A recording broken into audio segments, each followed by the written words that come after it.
How you feeling? It's been a bit of a rough week, really. And the best way to take it is put it under your tongue and rub it in your cheek.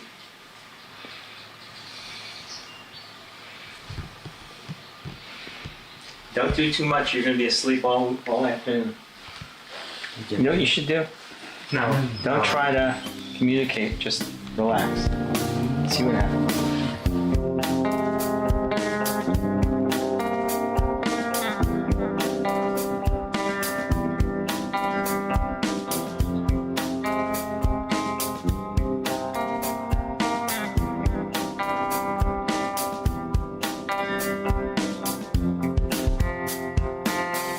I think you're calmed down.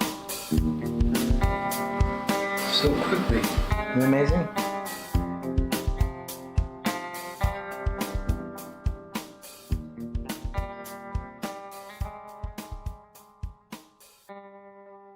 Long time listener, first time caller. Long time listener, first time caller. Long time listener, first time caller. First time Caller. First time caller. After downloading the free Discord app, use the invite link in the description or scan this QR code with your phone to be taken to the Beyond Wednesdays Discord server. First time listener, long time caller. There you will see the Modern Comic Mayhem category on the left with the call-in waiting room. Join that call-in waiting room, set up your camera and your mic, and have your questions ready. Call me now!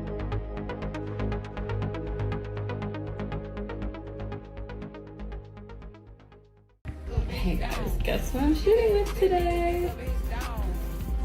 It's finally happening. Wow, I didn't know you were gonna do that.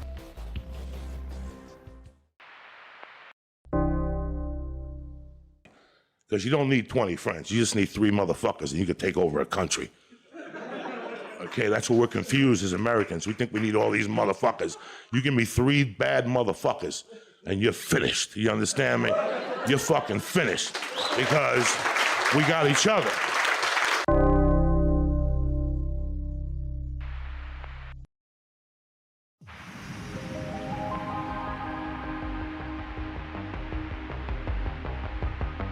The following program deals with a controversial subject. The theories expressed are not the only possible interpretation. The viewer is invited to make a judgment based on all available information.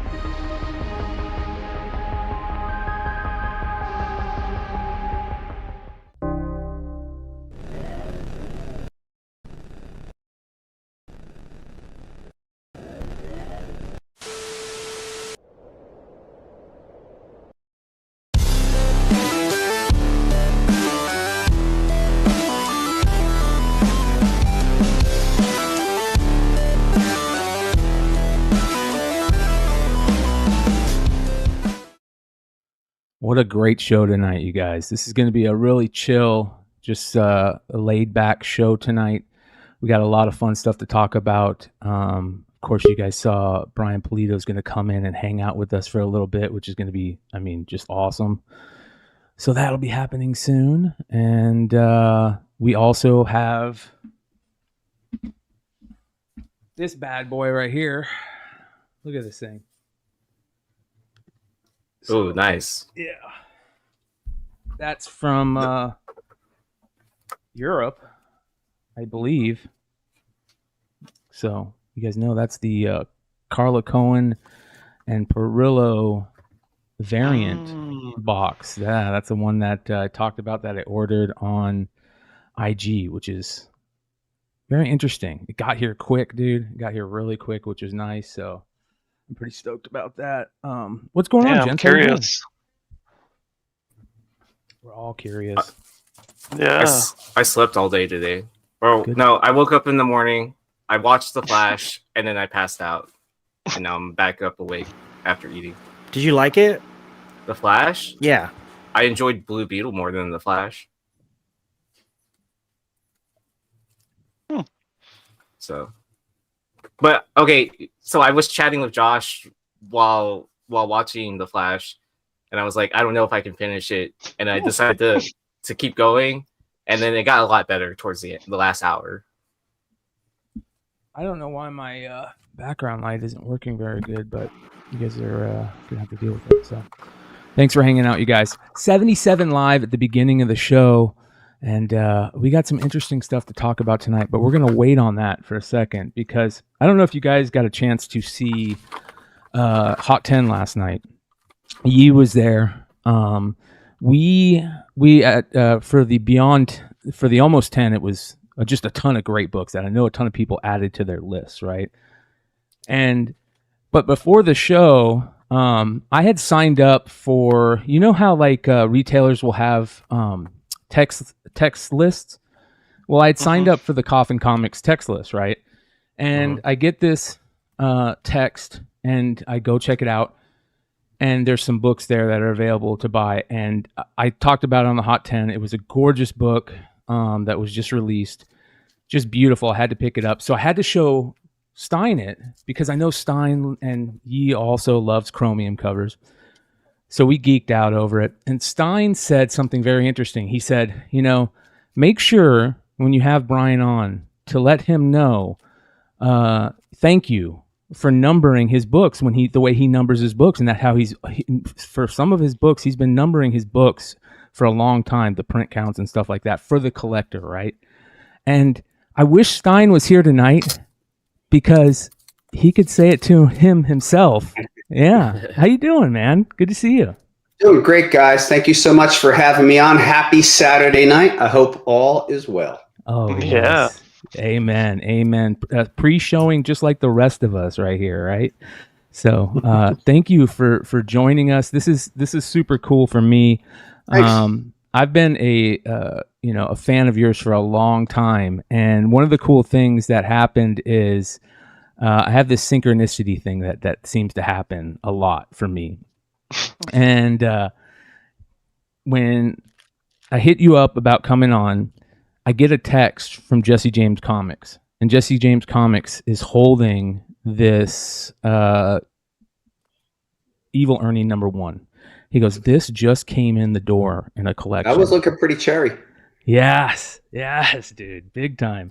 So anyway, that he says that, and then I'm going through some wizards, and I find this guy. Let me pull this up here for a second. This is very interesting right here. I find this guy, Wizard Magazine, from June of '95. And I'm just going through it because I love my Wizard magazine. Those were good times. Look at that. Just amazing stuff. So the headline of that article said, to be a self-publisher is insane. And guys, I can tell you, 25, 26 years later, it's still the same. It's crazy. Yeah, it's changed. It's had to have changed, though, pretty rapidly in the last couple of years, right? It's amazing. I mean, since the advent of things like Kickstarter and just saying that we're getting our comics directly to our customer, that's our focus. It's been a game changer. Yeah. And you over at with Coffin Comics and what you do over there is probably the biggest combatant in that arena. You've figured it out a long time ago how to reach your fans. You've had some of the biggest crowdfunding projects. Your fans are always selling out. You're selling out because of your fan base. It's pretty amazing, man. Dude, it's like a resurrection story, because comics right now, we're all living in this kind of new golden age, but there were times in the early 00s people couldn't give a crap about comics. It was tough. I remember being at places like MegaCon. I'm there. It's a Saturday. I mean, it's going all right, but I'm really wondering. I'm like, what am I doing with my life? I remember going back, and my wife actually says, I think we have to have this conversation. I'm like, what conversation is that? She's like, I think you need a plan B. I'm like, oh my God, plan B. I don't know how to do anything else. Like, this is the only thing I know how to do. I got to find a way. Yeah. So true story. You found it. That's for sure, man. You definitely found it. And, when you walk into San Diego Comic-Con, you walk in those first main set of doors, there's your table right there. Are you there every year at that spot? We are. And that hasn't always been the case. So, we re-upped and got back in. It's not always easy to get back in. Let's see. Yeah. He says that's it is. Thanks. It's amazing to think that it's become an iconic book. It just sort of happened, you know. Yeah. And I feel really grateful that it is, because it's a wonderful. Thank you. Yeah. It is a very Evil Ernie is the comic I wanted to read when I was a kid, and I hope like every little mischievous 8-year-old kid gets a hold of that thing and it properly warps the mind. But getting back to your question, yeah, we were not back in San Diego Comic-Con until about 2006, and we were not where we were. So it's all just a beautiful serendipity that we got that spot. That spot, I would not want to be anywhere else on the con floor. So that we're there, it's, you know, just a miracle. Yeah. I love it. You had, I think there was like a couple hits of the con, in my opinion, and yours was definitely one of them. In my opinion, the Nakayama Lady Death set was just out of the park, amazing, beautiful. You knocked it out. It was so good. It was, and we've talked about it pretty quite heavily on this channel since San Diego Comic-Con. What's that like, having so many other artists do your characters, your babies, draw your babies? It's the best. I mean, in its simplest form, having relevant artists of today and yesterday keep the character alive and relevant, you know? Yeah. And David and I knew each other as professional acquaintances, like, gosh, 10, maybe 10, 12 years ago. He did a couple of really beautiful covers for us before he signed a deal, I believe, with Activision for a while to do stuff before he came back onto the scene. And I just started noticing his stuff again. And I'm like, holy mackerel, hey, you got some time open. And he did. And collabing with him was wonderful. He's among, for no joke, like among the easiest people to collaborate with.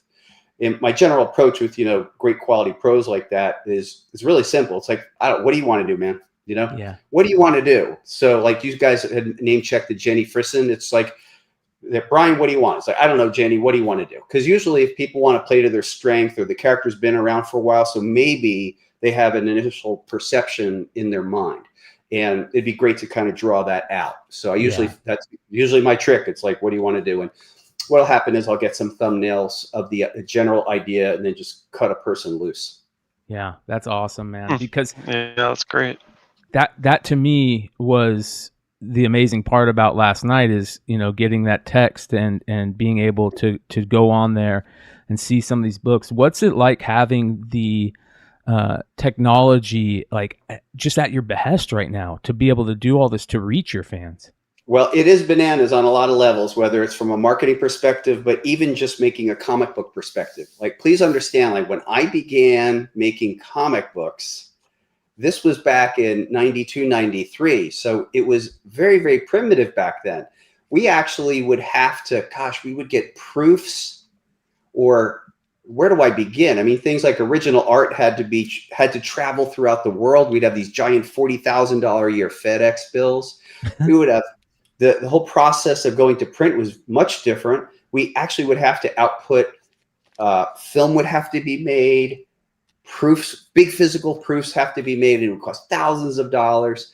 It was completely and utterly different. And then certainly with the advent of the internet, crowdfunding, the ability to reach people, and people being cool with like, hey, okay, I got to pay shipping, you know, even if it's a nominal fee, and that we can get our work out to people literally around the world. It's bananas. And it's been a complete game changer. You know, what happened for me when I decided to throw my hat back into publishing, that was around 2014. I was in a very contentious lawsuit with my previous publisher. And we settled it. However, you know, I kind of looked out into the tapestry and actually went out and I interviewed a lot of the captains of industry in retail, conventional comic distribution. And I really heard what they had to say, how they ordered. And look, I'd been in the game for a long time, but I wanted to listen to them as if I'd never heard what they're about to say before and take in everything they had to say. And really what I concluded was that the conventional comic distribution market would not really allow me to do the work that I wanted to do the way I want to do it. Full stop. I mean, it's not a diss, it's just what it was. So crowdfunding was really a Hail Mary, no doubt. Like in that first year, we did 4 crowdfundings, but the remarkable thing to look back in hindsight is each one of those had to work, because we really were using those funds. And if one didn't work, we'd be like stuck. We're like, okay, where are we going to come up with the $40,000, $50,000 to do this? So it was a Hail Mary. But, you know, thankfully it did work out. And certainly we are in the Diamond catalog. in no disrespect, but if we had to rely on that purely for our success, we'd be toast. So with the whole direct to the customer thing has been a game changer. And I think the world sees how we perform on Kickstarter, and it's tremendous. But I'm here to tell you, it's sort of braggy. It's like that authentically is the tip of the iceberg of our business. Like we are just like every day of the week, direct to the customer, shipping stuff out, thousands and thousands and thousands a month. And it's, it's just like a new lease on life in comics. I mean, I'm doing a bit of a soliloquy here, but the other thing that, from being a 90s kid in comics, the very difficult thing was trying new stuff. Because in the beginning, for a little while there, people were like giving it a shot. But after a while, just there was a market resignation to trying new things. And I think there kind of is generally. Whereas conversely, it's amazing out in the crowdfunding space. People are just like, yeah, give it to me. And that's every time that happens. We did a Kickstarter earlier this summer for new character Lady Satanas. And when she was well received, I mean, I was just gobsmacked because I am used to something else from my background in the comics market. I'm used to resignation or cynicism or like, yeah, no. So it's the whole crowdfunding direct customer thing, us talking tonight, stuff like that. It's really leveled the playing field, and it's really let different players enter the game.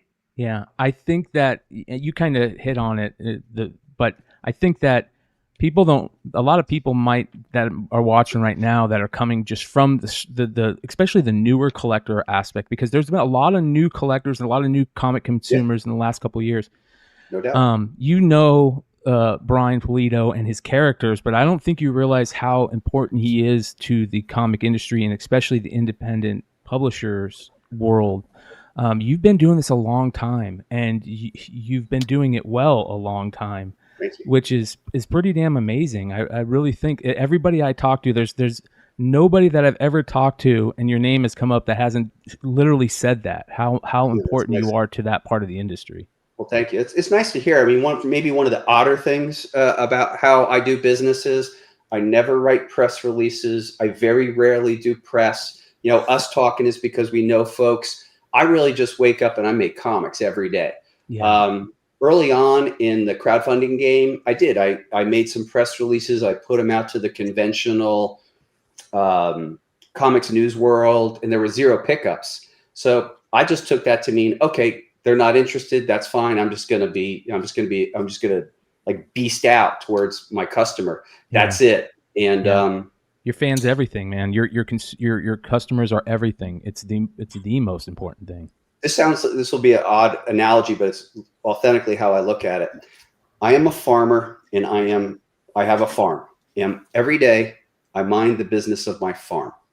If the locusts come, we deal with the locusts. If there's not enough water, we deal with that. But like all we're doing, the collective Coffin group, like we wake up every day and we farm. Yeah. That's it. Like, so all the other stuff, like, not really scenester on social. I post like, a lot of, happy stuff, but like, we're barely on Twitter. I don't have any opinions about stuff because I read and enjoy comic books. If you guys want to get into that sometime too, I'll tell you what I'm reading. But like, that was actually going to be coming up. We're definitely getting into that because I think that's the other thing is when you're really good at what you do and you don't have time to deal with all the social stuff or that type of stuff. You're selling comic books. You're like you said. It's either that or I got to go home and feed the dogs. It's really simple, practical stuff. Yeah. Yeah. What are you reading now? What's Bryan Parillo getting every week? All right. So guys, I began reading comics as a collector in July of 1974. I've never stopped since, so I'm retracing my roots of that first 2 years of reading. So the first thing up is I'm reading this, rereading this epic collection of Hulk. This particular era, I think it was like 159 to 172. And if folks are watching have not read this stuff, it's just so rich. What I like about it is there's stories that are done like in one or two issues, but there might be like a linking story. The other thing I like about it too is they cover so much territory in this series of books. Like the Hulk goes to Counter Earth, he goes to a microscopic world. Wendigo. Exactly. Yeah. Well, I mean, every issue is bananas. The Leader, the Bi-Beast, Cobalt Man, So I'm rereading them. I don't know, I know that I was so enchanted with this particular 2 years in comics, and I read like all the Marvel comics of the day. So same thing. I'm doing the same thing, an epic collection of Fantastic Four, Thor, Spidey. Just kind of get that feel. I love that era of like the cosmic, like the Starlin type stuff. That's my. We could do 5-hour show on just Starlin, because imagine like I'm like how old am I when that's happening? I'm 13 years old reading the Jim Starlin stuff, Warlock, Captain Marvel. It's completely blowing my mind. Yeah. You know. That's my favorite stuff. My favorite Marvel character is the Watcher because of all that crazy cosmic stuff. I always thought it was so cool to have a character that was just so powerful that he just shows up when something crazy is going to go on, and just basically he's the writer of the comic, right? And he's writing it. I just thought it was such a cool idea, and the whole cosmic storyline. I think it's amazing that we might actually have that showing up on a big screen again sometime in the next couple of years. Oh, that would be cool. Yeah, I would love to see, like, it'd be cool to see. I mean, probably another show, but I don't think Warlock was represented in Guardians 3 the way any of us want to see him. Let's not, I mean, he's not a goofball.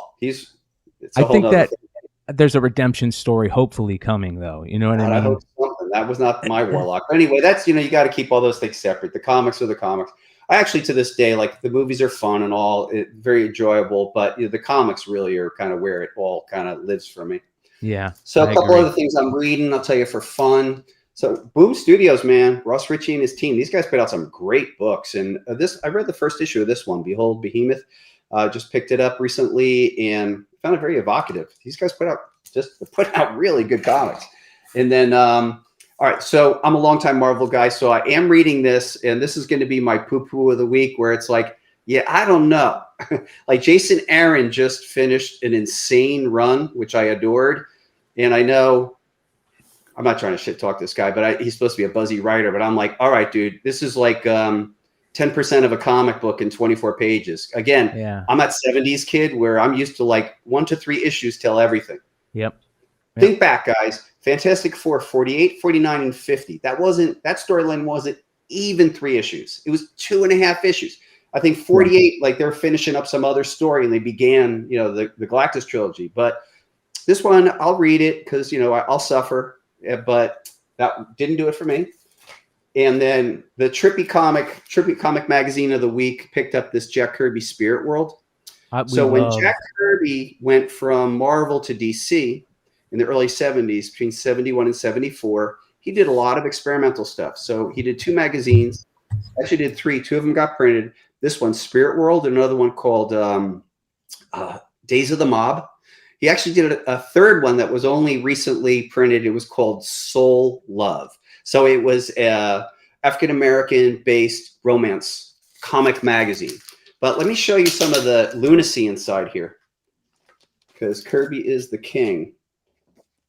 So this was, ostensibly taking advantage of the strange, eerie. Wow. Now, again, all black and white. This one comes with this really crazy poster in the middle. Man, I am so tempted, but I'm not gonna. Just tempted to frame that. Yeah, take it out and frame it. Maybe get a double, because Kirby was also known for doing these strange and wonderful collages. Oh, check this out. Yeah, we're big fans of comic book magazine style stuff on this channel. Yes. Yeah, me too. It's a sickness. Yeah. It's a sickness, man. The collecting fever is sort of unending. Well, let's talk about the collecting thing real quick, because one thing that even though, I know it most of the time, but it's something that that I have to talk about, because one of my favorite things to collect that I absolutely love are creator firsts.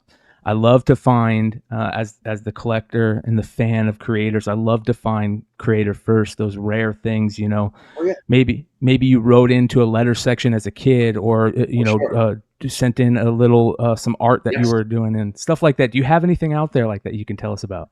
I do. I think I wrote a fan letter to Jim Ballant for his comic called From the Darkness, the original series, or maybe the sequel series. I think it was in number 2. A couple other interesting little oddball tidbits. There was a UK horror magazine called Fear, and I was actually their movie reviewer. So I reviewed a couple movies for them, including the Blob remake and Maniac Cop. And then for other oddball, I think it's kind of just a neat thing. So I think it was a big feature story in Fangoria 105, I think it was, on Evil Ernie. Yep. But those are the things that I recall. Oh, one other thing. Do you guys remember there used to be a movie magazine called Premiere Magazine? Oh, yeah. No, I don't remember Okay, that. so there was in the 90s, and my wife and I watched, I think it was Rocky 3, maybe, and we saw some continuity errors. And if you wrote in about those, they put it in a little letter section and kind of give you a little prize. And so there was a little write-in for that as well. So What was the continuity error in Rocky 3? Okay. I totally do not remember.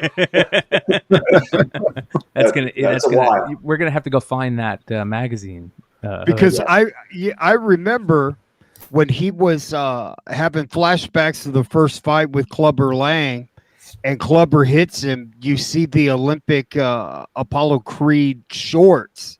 I said, wait a minute, they hadn't even had that fight yet. Okay. Yeah, who knows? I mean, I think that one might have been riddled. I see someone's asking, can you share what the print run for Evil Ernie Special Limited Edition was? Yeah. Well, here, I mean, my recollection, I'll give you my recollection of all of those early ones. So Ernie Youth Gone Wild 12, the publisher, Malibu, presented a publisher report for me that included the numbers. Take them as you will. I think the first issue was 12,400. Then there was a dip, something like 6,800 on number 2. And then it was going back up. So I think 3, 4, 5 were in the 7 range. I think that Evil Ernie Special Limited Edition, which came out in June 92, I believe was also in the 12 range. Yeah. Awesome. Yeah, there you go. Straight from the source. I'm bragging. Can I say, I love that about the fact that you're self-published and do what you do is that with what you do now, it's not like we produce variants now over at Hive Comics. We produce variants for indie books, Marvel, DC, whatever. Sure. And there's always that asterisk at the end of the print run, right? The supposed print run, even for us. Right. We paid for 1,500, but do we know how many got printed? Yes. But coming from a guy like you that self-publishes and pushes his books out to his customer base the way you do, which I admire greatly. Thank you. It's great to know that, like, because it's coming from you, people know that when they're buying from you and it's a 250 print run, that's what it is. It is what it is. Yeah, we're pretty strict on stuff like that. There's no shenanigans. I mean, what we'll say, like, for example, we have a Late Death Kickstarter running right now. We'll say that it's limited to the copies ordered, but I do have to allow a nominal amount, which I tell people, like 5% for lost damage. But when it comes to things like the serial numbered stuff, there's just no shenanigans. That's it. Yeah. You know, our printers know that, et cetera, et cetera. But thank you. Yeah, that's what it's all about. Yeah, so that's running right now as we speak. We have 12 days to go. See some of the goodies. In fact, I brought some of those here as well. Oh yeah, let's take a look at those real quick. Let me bring that up because that is the super interesting stuff. I'm going to put you up on solo. To me, this is we in this channel we've become such big fans of the Kickstarter style tiers with all these extra goodies, man, and you got some beautiful stuff. Thank you. I'll show you some right here and right now. So Late Death Imperial Requiem is the 18th chapter, and we do have a lot of beautiful covers, but I'm here to let you know, those of you who don't know, that the interiors are pretty rad too. So here's some samples, just randomly open interiors. Our team is myself and Mike McLean as the writers. Diego Bernard is the interior artist. CC De La Cruz is the colorist, and Marshall Dillon is the veteran letterer. I'm very proud of the fact that the teams that work on most of our books have been with us almost since the beginning, or we've had very little change. So I'm going to show you some cool editions from this particular Kickstarter. Feast your eyes on the Jeweled Edition by Colette Turner. Wow. We actually add actual jewels like Swarovski crystals to these. Colette Turner's just a phenomenal, unique talent. This is the Empress Death Edition for $29. Comes with free US shipping, free digital download, and all the unlock free bonus items. And this character is already, she's the enemy. She's a Lady Death from an alternative future that our Lady Death finds herself dropped into. And this is definitely inspired by my love of the storyline Days of Future Past and just the 90s vibe. This is an Empress Death edition by popular artist Sun K. This is the Naughty. This is, I think it's going to be, this is a mock-up of our holofoil, which I heard you guys name check yesterday. And this is Kendrick Lynn. Beautiful. Yeah, wow. I mean, it's a beautiful piece. Here's a holofoil by Mike DiBalfo, colored by Edwin Zalbadar. And what else we got here? Okay. This is purely a mock, though. This is a Naughty edition by part of our upper tier by Dawn McTague. This is, again, the character Empress Death. And then here's just a fun one. Here's a cool artist we work with a lot, David Harrigan.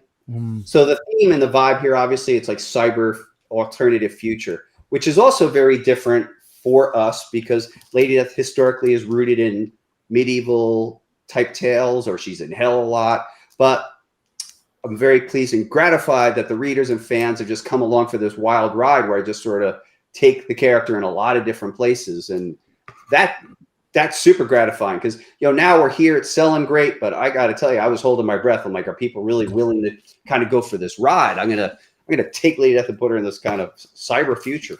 But we do a lot of free bonus items, including stickers and bookmarks. But one of our free bonus items, would be a completely new comic book. This is called Lady Death Masters, and this cover is by Monty Moore, and all the interior work is by Monty Moore. So it's the Master series takes a look at a lot of the work of a given artist. So, I think our entry-level physical tier is $29. Comes with that premiere edition, square-bound, 48 pages of story and art by the team. Now, one thing we'd love to do during the campaign that you just passed over is, while we're in the campaign, all physical backers, meaning if you're ordering a physical item, are eligible to possibly receive things that we tip in randomly, like what we're looking at there. That is a Scarlet Metal edition, limited to 15 serial numbered copies. We will tip in 10 randomly throughout the campaign. That's just another kind of fun, funky, crazy thing. And I always loved how you used to do crazy things like velvet, leather. Those were so cool. I have those sitting in my in my comic room next to me. They're just great. Yeah, we continue to do crazy stuff. Like last year, we had a beautiful Sun K image where Lady Death's playing a guitar, and we actually turned that into a rock and roll patch. So we made a patch cover. So still, your boy's still up to madness when it comes to alternative work like that. I still love that stuff. We've been doing some really radical glow in the darks during the fall. So upcoming on our store, and I promise you, they're almost holographic. It's really fun stuff. Yeah. Well, you guys, I'm gonna put this in the link for everybody to go check out. This is something that you definitely, if you're a fan of Coffin Comics and anything that Bryan has done in the past, I would definitely go check it out. What else do you have coming up? Do you have anything? You have any cons that you're getting ready to hit up? Well, I'll definitely tell you that. I do want to mention one thing to your viewers for your consideration. I know that as fellow collectors, we're looking at trends and what's going on in the marketplace. What I'd like you to consider our Kickstarters is the following. We frequently work with just the top tier artists, as you know, like Jenny Frisson and Tony Daniel on the last campaign. Now, our upper tiers will contain hyper limited editions by these artists. So through the years, we've had editions limited to 90 copies by Art Germ, Mark Brooks, Mike Mayhew, Frank Cho. The list goes on. Jenny Frisson, Tony Daniel, and I've just signed up another group of people that'll just be like, next year is Lady Death's 30th anniversary, so I know I gotta go for all. I gotta go for the biggest dogs on the planet. But anyway, for folks who kind of look at that stuff, the Marvel DC variants, 2,000 to 5,000. I don't know if that's actually rare by my personal viewpoint. And when we're looking at collectability, the notion of actually having something that's serial numbered kind of says only one of these things exists.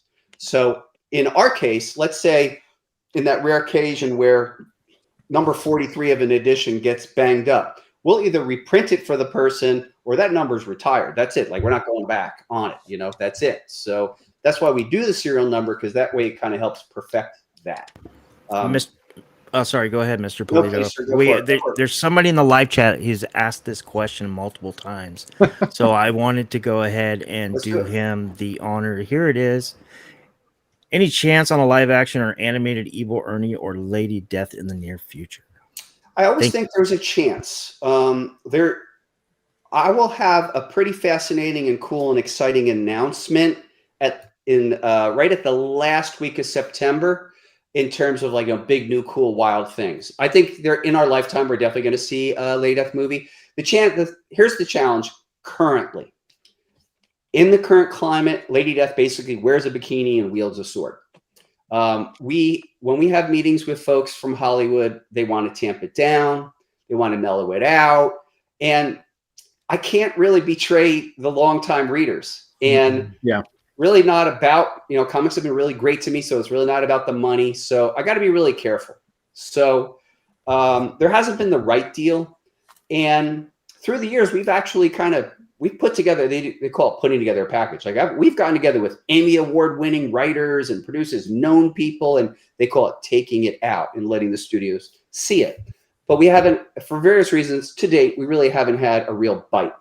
And before anything is anywhere near real, it'd have to be really real before I made any kind of reasonable announcement. So I have nothing to really announce on that particular front. But in terms of pop culture, I'll be vague here. Pop culture entertainment that a lot of people really like. It's you will definitely hear a major announcement from us on or around September 30th. Something that's pretty wow, nice. Excited. I think that's that. You guys got a premiere on that. You got it exclusive because there's something for sure coming. Oh, yeah, nice. Hey, so there's a huge following for Lady Death, right? With the Hispanic community over here, bro. And I remember 2014, you came out with this limited edition J. Scott Campbell, and I can't remember. It may have been 100 of the gold foil, maybe 100, 200, something like that. Yeah. And so I tell the LCS owner, who was a piece of shit and closed down, but I go, hey man, could you put that in my box, right? And because my pool box consisted of Adam Hughes, J. Scott Campbell, I don't care what cover, and that's my pool box. Yeah. Right? Yeah. And he goes, well, it's going to have to be first come, first serve because a bunch of people have been asking. And I go, what are you talking about, man? I've been with you a long time, and it's always whatever Campbell. So long story short, there's a restaurant next to a taqueria. So I said, I'm going to get up early. I'm going to eat some tacos, and I'm going to be at the door right when he opens. I eat my taco. There's nobody in there. I eat my taco, I come out, and there's a whole bunch of cholos there, and I got there, and then these cholos showed up, and they were behind me, and I said, I'm going to get that fucking book, right? And then I hear them talking, I'm going to get that Lady Death gold. David, the guy that owned the shop, David promised me that. And I'm listening. He goes, man, nobody better try and take my gold foil, J. Scott Campbell, bro. And I was just like, motherfucker, I'm going to get my ass kicked, dude. And so I go up there and I say, hey, Jay, man, give me that book right now, dude. Let me pay for it right now. And I'm going to get the hell out of here. And he goes, oh, Joe, I got it. You're the first one here. And he made this whole spectacle. Joe was the first one in line. He gets the Campbell. And I could see these guys looking at me like, oh, man. I got that book and I ran like Emmitt Smith to my truck. And I got the hell out of there, bro. Well, Jesus Christ, dude. You brought up that. I mean, the La Muerte characters is one of my favorite. Oh man, I got some sick La Muerte covers that you guys probably haven't seen. Yeah, because of the Hispanic culture, all those covers. I mean, they do extremely well here in South Texas. Yeah, for sure. I mean, I did everything in my power to be authentic to Mexican-American culture on La Muerta. I'm not Mexican-American. I'm Spanish and Irish, which is a peculiar combination. That's close enough, bro. That's close enough. Well, I think as writer, the obligation is to be authentic, and we really put our time and our heart into it. And yeah, that's the feedback I get from Mexican-American community. They're all down with it, especially that she's a soldier, and she's because that's a big point of pride too in the culture. Yeah. But yeah, I love La Muerta. I mean, all the stuff that we get to put out, it's wonderful. And you're getting all these, you're getting ready to go down to Tucson here soon. So, this is true. My next con, I think it's my second to last con of the year, is the con that myself and my wife actually own, if you could believe it or not. So, we are the owners of Tucson Comic Con, and we are in our 14th year. Tucson, Arizona is a phenomenal city. It is about a population of 630,000 people or thereabouts. And this con has a great history. It's quite friendly. And we bring in some really fun guests. So since this is a comic show, some of our comic guests include Mark Morales, inker. Mark Morales, I'm very proud to say, this amazing talent, just outrageous inker. I gave him his first professional job, Evil Ernie the Resurrection. But we have friends like Joe Jusko coming out, Christopher Priest, Kevin Garreau, Jimmy Palmiotti, Amanda Connor, Henry Barajas, Matt Hawkins. You can see the list right there. Some local folk, Ryan Cody, Tim Champion, James O'Barr. Just a really fun group here. Christopher Priest. Christopher Priest. Yeah, man. That's a bad dude. You have Derek Riggs, the painter of most Iron Maiden covers, coming out. Yep. A lot of known. We have a one of our buddies that's on the channel too, Nate. He is a huge Iron Maiden fan, and he talks about Derek Riggs all the time. So, man, Derek good is a stuff. good guy. Yeah, he hit me up. He's like, where do I find an Iron Maiden vinyl record right now? Awesome. We have Larry Wells from Cherry. We got Billy Tucci, Vic Vaughn, Beth Sotelo. I mean, the list goes on and on and on. Particularly if you like that stuff, we have a lot of panels, so there's a lot of information from these professionals that are spotlit. And like a lot of cons, it's fairly diversified in all the activities. We're very proud of a lot of the charitable work that we do during the convention.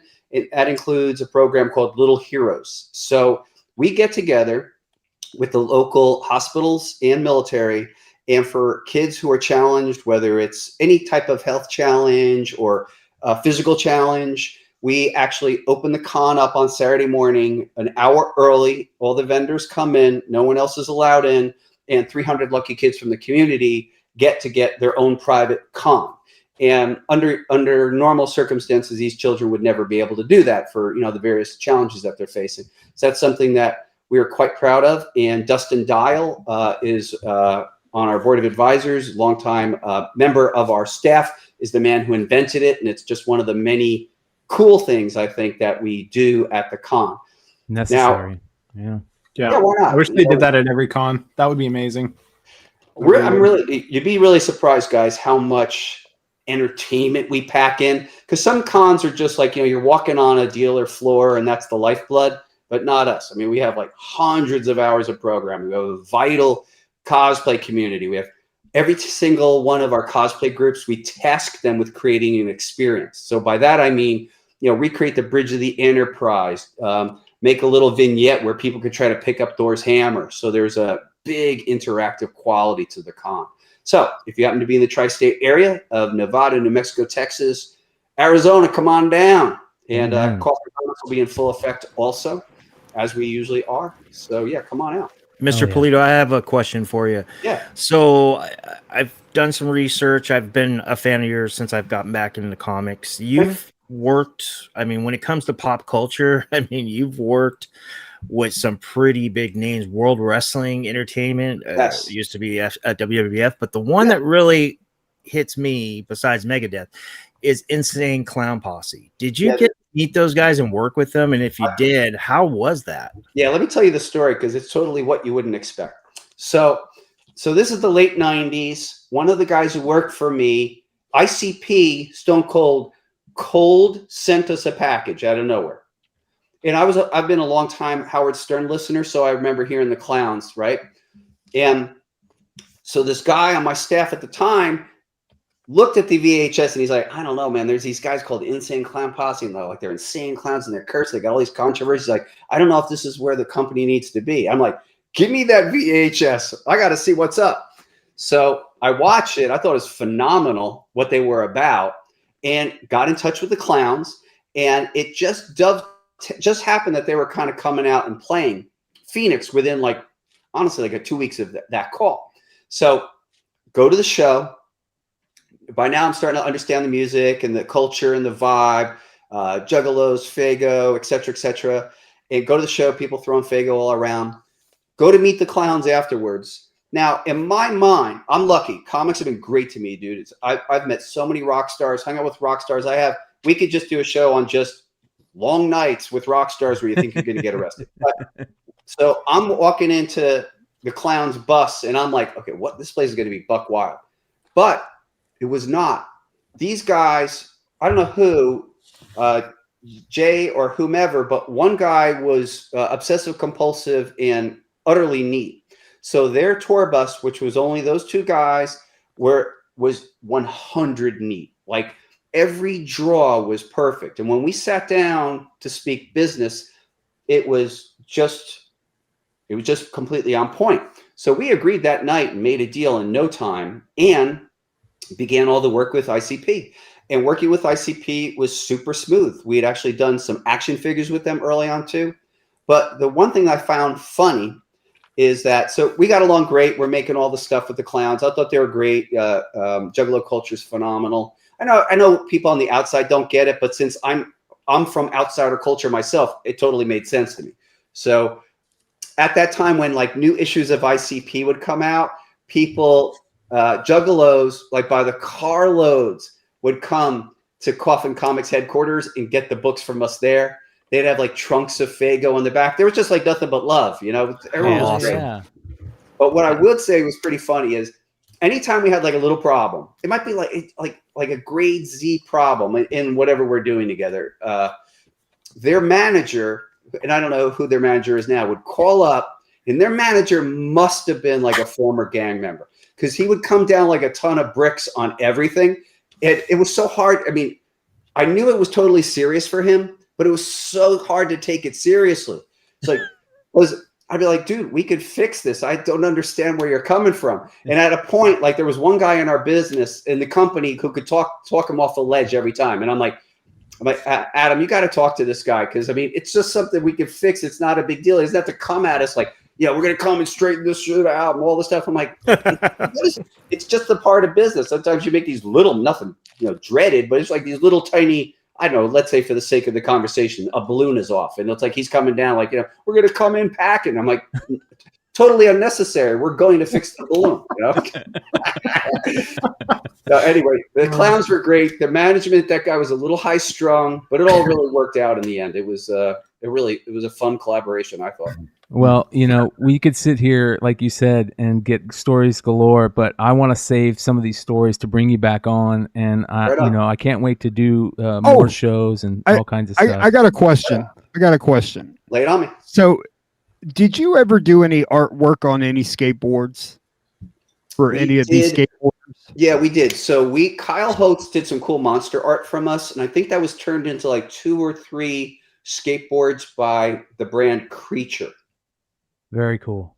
Well, We're going to. It was never a Lady Death piece or anything, but we did this monster stuff together, and so I think it turned into a couple of cool. I hate to do this, Brian, because I felt like you were segueing off to let Brian go, but I got 2 Brians here, McClay. Yeah.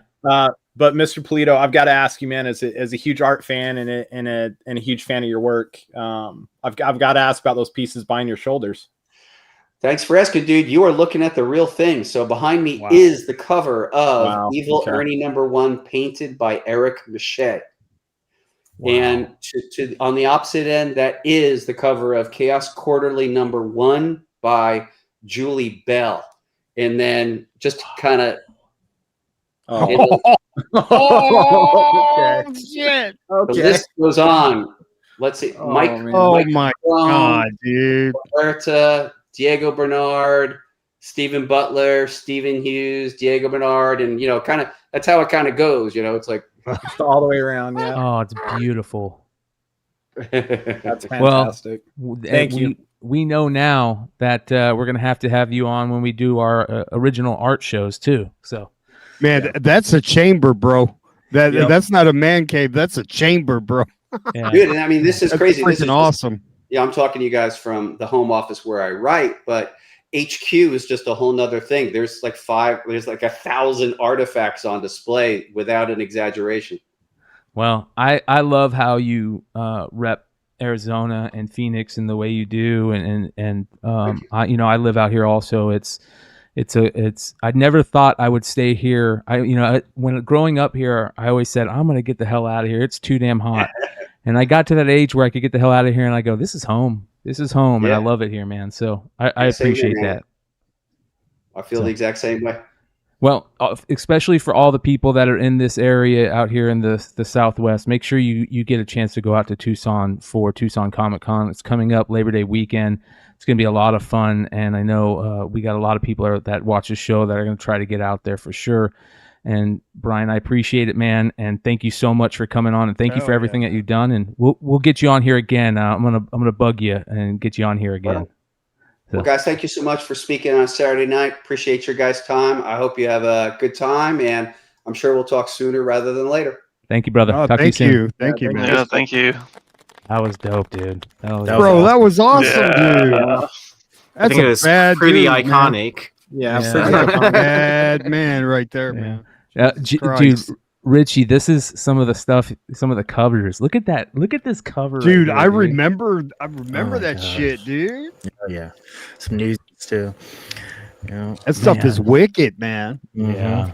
Damn. I'm really glad he gave us an insight of that's what I really wanted to know. Are these guys really, and he laid it down, but when he brought up the manager, that was like, oh, the plot just thickened. Dude, I've got some really good ICP stories because I knew said manager, and I was talking with a little bit with Richie about this. One of my first jobs that I ever had was working for a telemarketing company. I was like 14, you know what I mean? It was like my very first job where I actually got a paycheck, and it was. We didn't know it. We were just young kids. We didn't know it, but it was straight, just taking money from people, I imagine.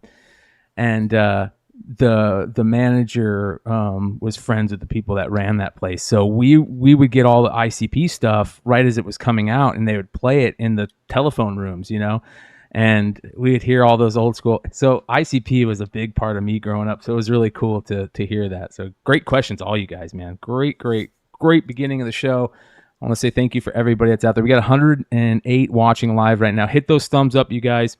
I have been working really hard to try and bring great content to a lot of you guys lately, and I'm so glad that I have these guys to make this content with. So thank you to all these guys that are hanging out tonight and everybody that's does the show with, and thank you to everybody in the live chat for being here every Saturday, Wednesday, Friday on House of Stein, whatever. This community is great, and we're going to continue to push it. So we've got a new show that I'm editing right now. It is a pre-recorded show about digging a little bit deeper into industry stuff. So it's going to be very interesting. The pilot show is going to be coming out soon. I'm hoping to get it out on Monday night. We'll see. And that will be continuing on. The Wednesday show is just going to be continuing to get better. We're going to really push that as a collectible show. Talk about great collectibles, and of course, this show is always mayhem, and it's just going to stay mayhem. That's the way it is. So good. That's the way it should be. Yes, sir. Yes, sir. All right, let's take a quick look at our FOC this week from our buddy Lefteros and Cover Price. Make sure you guys go check out Cover Price at coverprice.com. It is one of the best comic book websites and tools out there. And yeah, I didn't get a chance to finish my story, but the Mexicans that were going to kick my ass, they're my friends now. Because I pressed their lady desk for them, man. That's funny. Dude, that was a perfect way to talk about that, man. I didn't even think about that, and you're right. The La Muerta, Lady Death. Let me tell you, dude. Like, there's some shit. Like, if the LCS guy, I don't want to say his name, didn't order plenty of those books, like they were like screaming at him in the shop, dude. He said, "You know, we fucking want those books, but and I don't want to hear Diamond's lady can I, and, bro, that shit was serious, bro."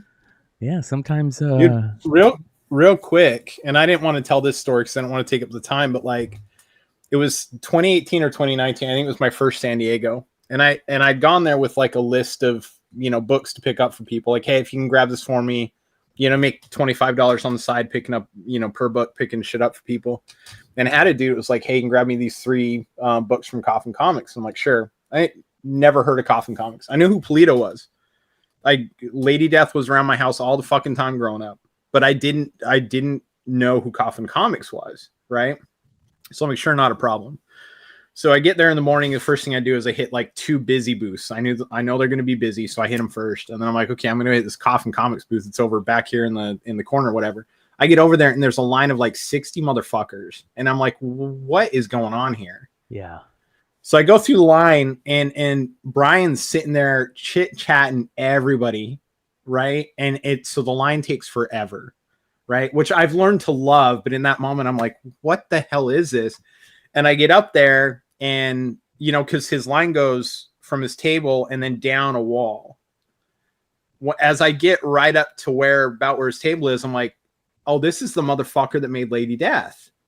This is him, And so we get up there and I'm like, yeah, let me grab one of those, 2 of those. And then I noticed it was the year he had those beautiful Adam Hughes covers. Oh, yeah. And I was a huge Adam Hughes collector. And I'm like, and one of those and one of those. And it walked out with a stack of books, and just, I mean, it was great. I had a great little, 5-minute conversation with the man. And I thought it was fantastic. But I remember first walking up and I'm like, why is there this line of like 60, 70, 80 people for Coffin Comics? Who the fuck is Coffin Comics? Yeah. Well, I had no idea. Yeah. Anything that he does or in his fans follow him, whether it's from Chaos to Coffin to, Joe was talking about the WWE, WWF, or Richie was talking about the WWF stuff. Joe was talking about the, Mexican American, group kind of like following Lady Death, and I know it's obvious why Lady Death.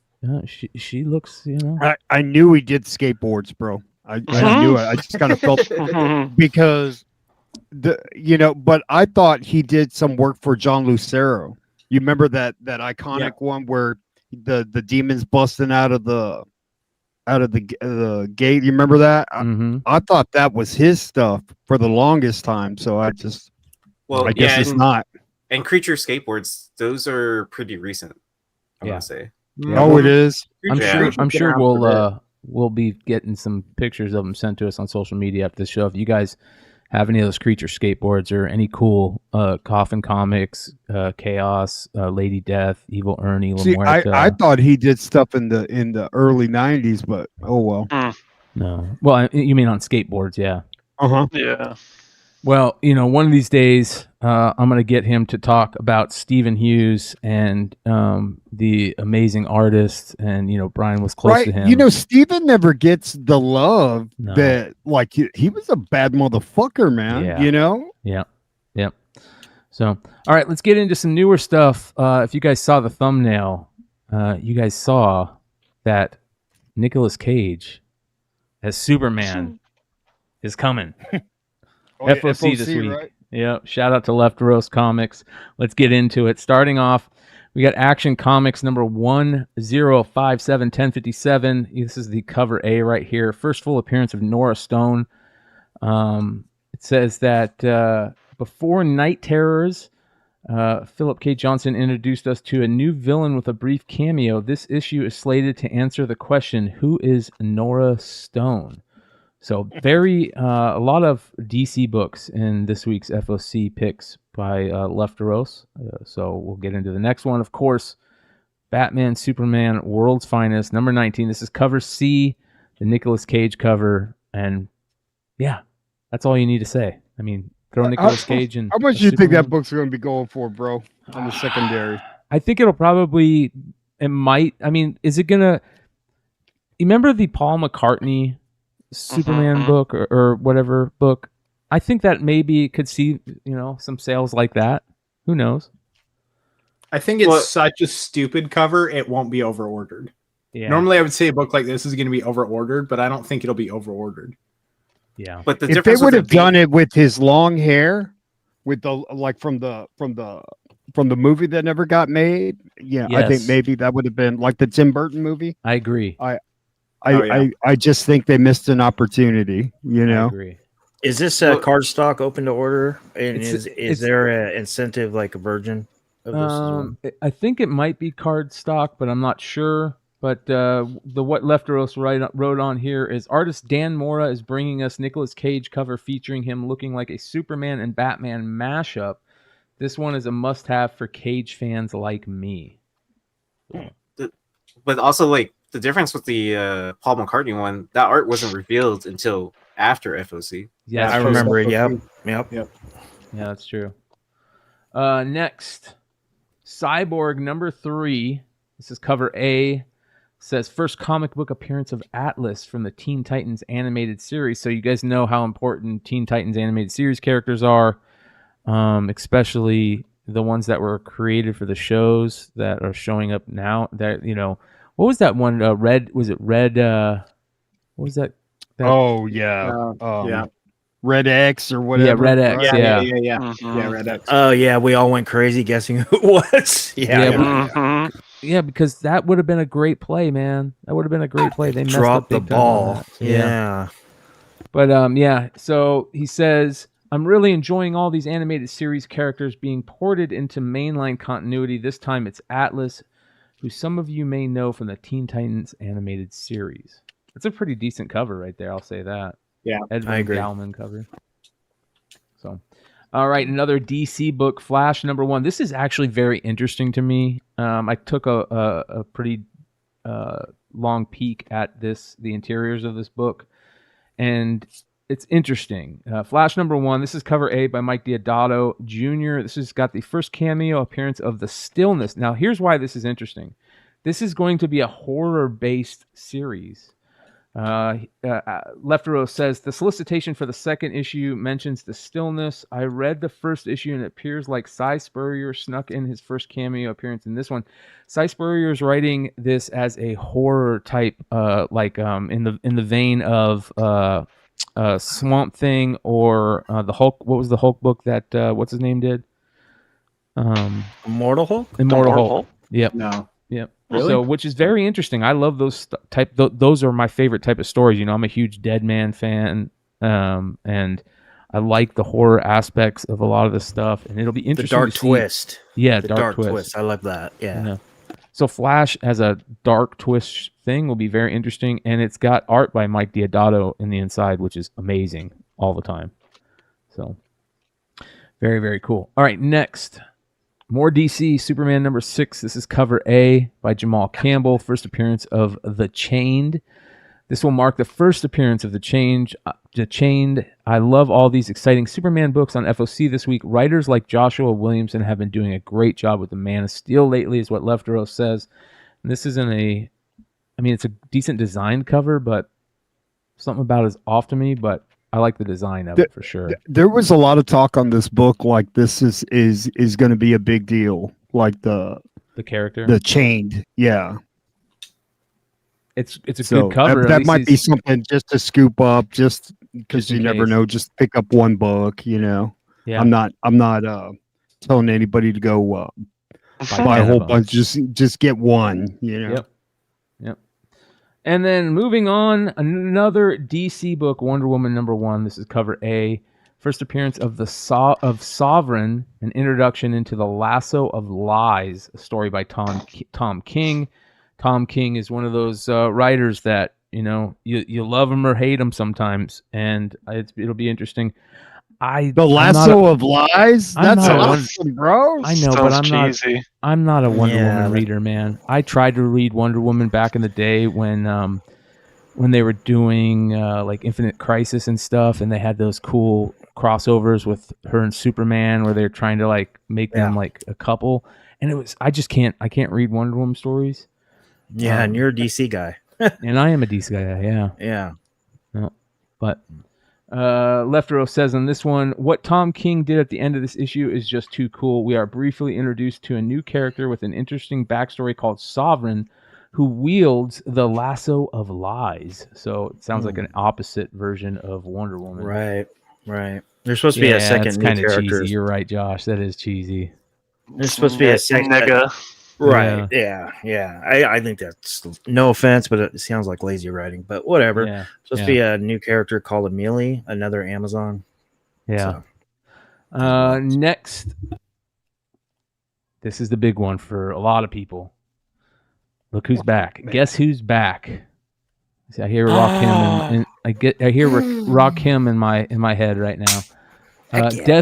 Death of the Venomverse number 5. This is the Bjorn Barons cover and Return of Null. Cullen Bunn, David Michelini, and Gerard Sandoval art. These beautiful Bjorn Barons covers are just amazing. But even Bjorn the Barons only can't reason make I'll Null allow look it. cool. The only reason I'll allow it is because Michelini's involved. Yeah, that's the only reason. Because it's kind of sacrilegious to have this character without Donny Cates. I agree, bro. I agree. So Where's he was the Donnie? King in Black. So is he back in black now then? I'm sorry. No, the King in Black is Venom. A little bit right field. I really wish they didn't make Codex so close. Yeah, looking as well. But just a side note. Yeah. Yeah. I mean, I'll give it a chance and see what happens here. I mean, It says there has been so much hype about the return of Null since this cover drop. The solicitation reads, Carnage wins, but the cover doesn't look like it. Yeah, that's for sure. Unless he's taking over Null. Who knows? Yeah. All right. This one looks interesting to me. Ultimate Invasion number 4. This is the Francis Manipal variant. Beautiful cover. I like this cover. First full appearance and cover of a new version of Kang, who is likely a Stark. This is a Jonathan Hickman story. Brian Hitch art inside. I'm all over this, man. I like this. It says, the third issue ends with a cameo of this character. Although his identity is not revealed, I believe it is likely Tony Stark or maybe his father as Kang. I think he will make a worthy rival for the Maker. Can't wait to read more. oh man, that'd be a badass showdown, dude. Yeah. Oh yeah. Fucking Maker's sick, bro. So make sure. Hey, you guys... shout out to Lefteros, by the way. He went on a limb right there. I like that. I like that. That's some spec right there. Yeah, Lefteros is great IG. Make sure you guys go give Lefteros a follow. Lefteros Comics, and of course our boys Cover Price just continuing to kill it. So make sure you guys go check out Cover Price. I loved. Did you guys see this? That they put this out? Just agreed with me, but you weren't listening to what I was saying. Yes. You pointed at me like I said something, but I didn't. Oh, good.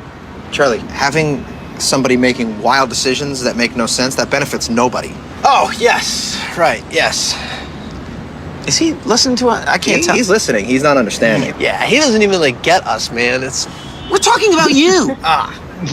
Okay, let's move on from What it. do you think is happening right now? Guys, it doesn't matter. It's good. Okay? You know, we'll sort this out later. It doesn't matter, guys. Best show ever. Yeah. I know.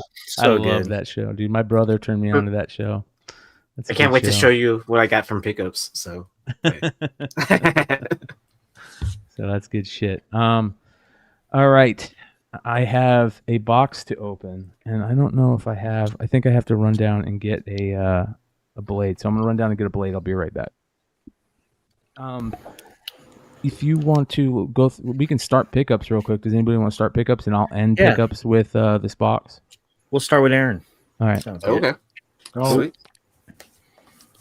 And I have plenty to show off since I finally opened packages. All right, so I'm still collecting F1 cards. I picked up this Lewis Hamilton Ray Wave card. I mean, I know he's not winning, but like he's like For I now. feel like I mean, over time, like he's like even when he retires, he's gonna like. How many people do you know that have like 7? What is it? The Cup champions and stuff like that. Just one, right? Yeah, exactly right. And then I picked up some cards from Hartman, so this is one I'm excited to show. So Disney, Disney Mickey, and Mantle, right? Throwback. King Griffey Jr. first card. I like this backside too because it's like reversed image. Then you have a Kobe, right? Or Tupac. No, it's Tupac. Tupac Da Vinci. Sorry. Same difference. No, I right? thought it was Kobe first too, but yeah. I read the back then, and then a Griffey throwback, right? To the 89 upper deck. Yep. Nice. All right. So for all those It's Always Sunny fans, you know, you got to have the party invitation, like refractor, Nice. like Mojo refractor, and it actually has like the whole full, like, you know, from the episode for the party mansion, right? That's amazing. The real card I was trying to buy from him was this, a Charlie Kelly Downtown. Nice. Like with the Mojo pattern. Yeah. You know, this And is a then- perfect segue. We're gonna segue right here for a second into the next segment once Yee's done showing Hartman's cards. Okay, and then we'll come back. And then he sent me this card as well. The Chris Hansen and the Wander Franco. Which it's a starts, one-of-one. of course. No. Drama alert. Drama. I should have saved it for the very end. Into the into the into the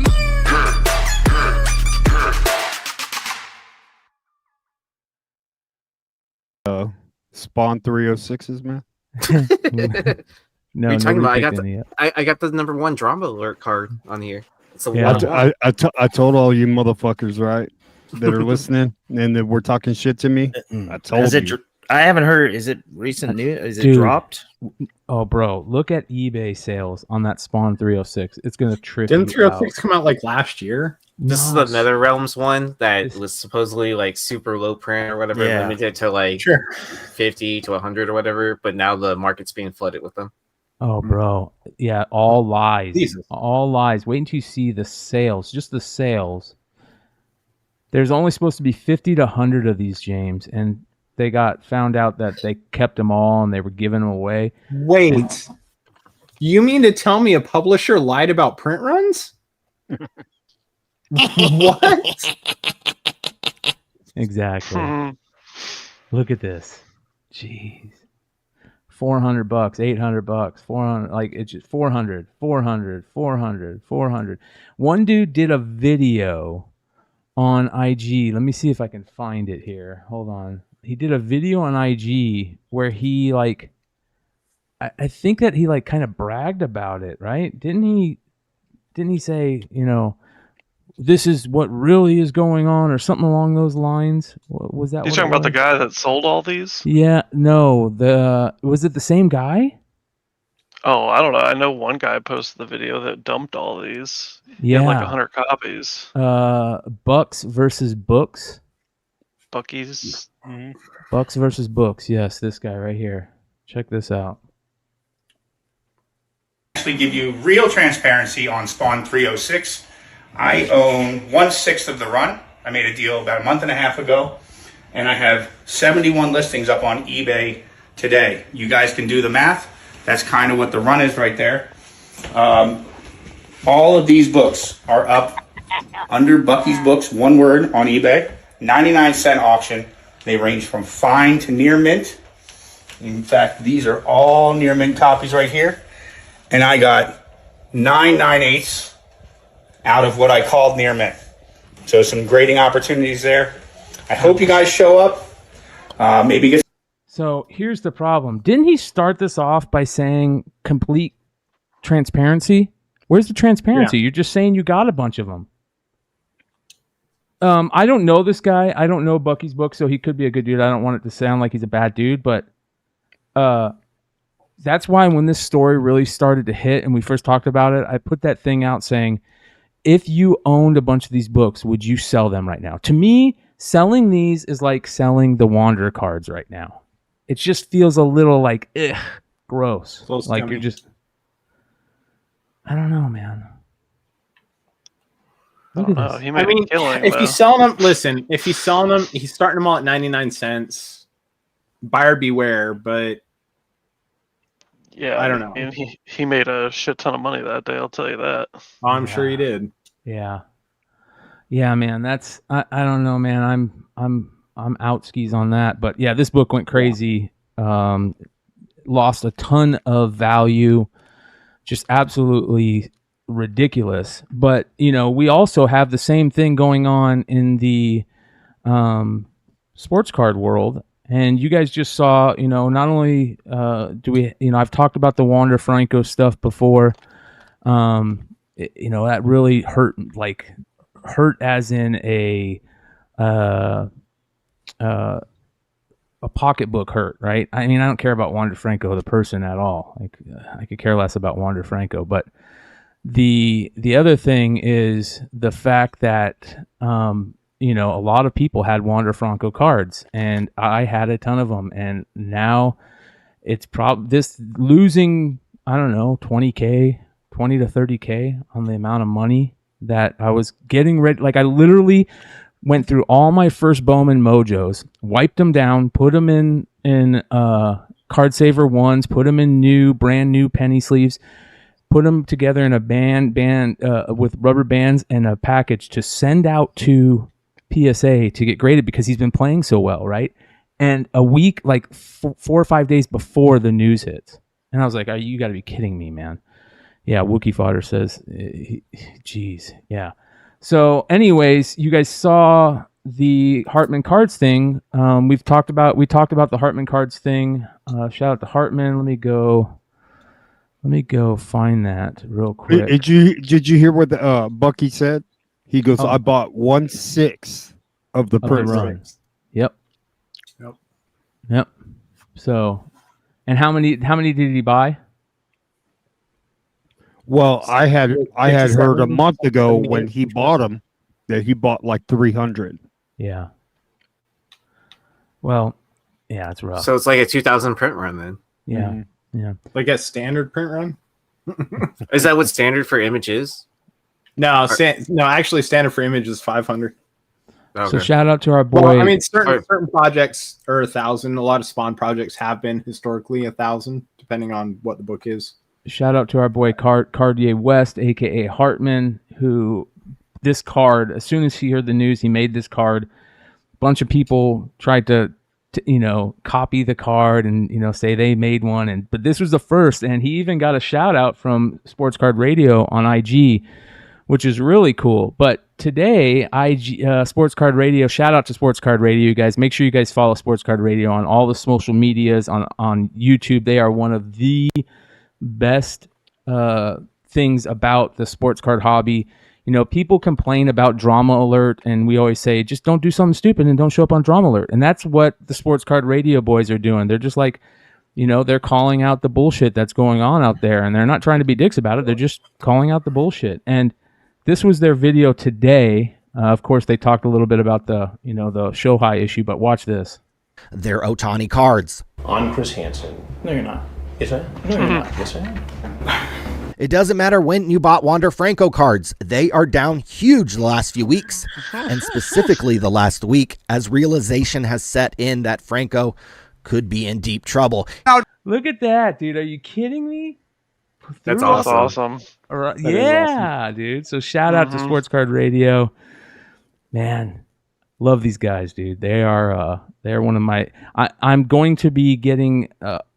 I'm taking most of my investment cards and getting out of them, but I'll just slowly be collecting like PC collection and cards and stuff. But I will never stop watching these guys. These guys are great. And shout out to Hartman for getting another nice little plug on their YouTube channel. So very, very cool. But let's continue watching. This is interesting. Watch the fall on Wander Franco cards. The week, as realization has set in that Franco could be in deep trouble. Now don't let him go. Here is the exact same Wander Franco card, serial numbered 4 of 25, that has lost $340 in value in the last 4 months. Here is a Bowman Sterling rookie auto in PSA 9 condition that has lost $80 in value in just the last 30 days. All the high-end to mid-tier Wander Franco cards are tanking in value as people run for the exits on his cards. I'd probably expect his cards to crater further in the next month or two.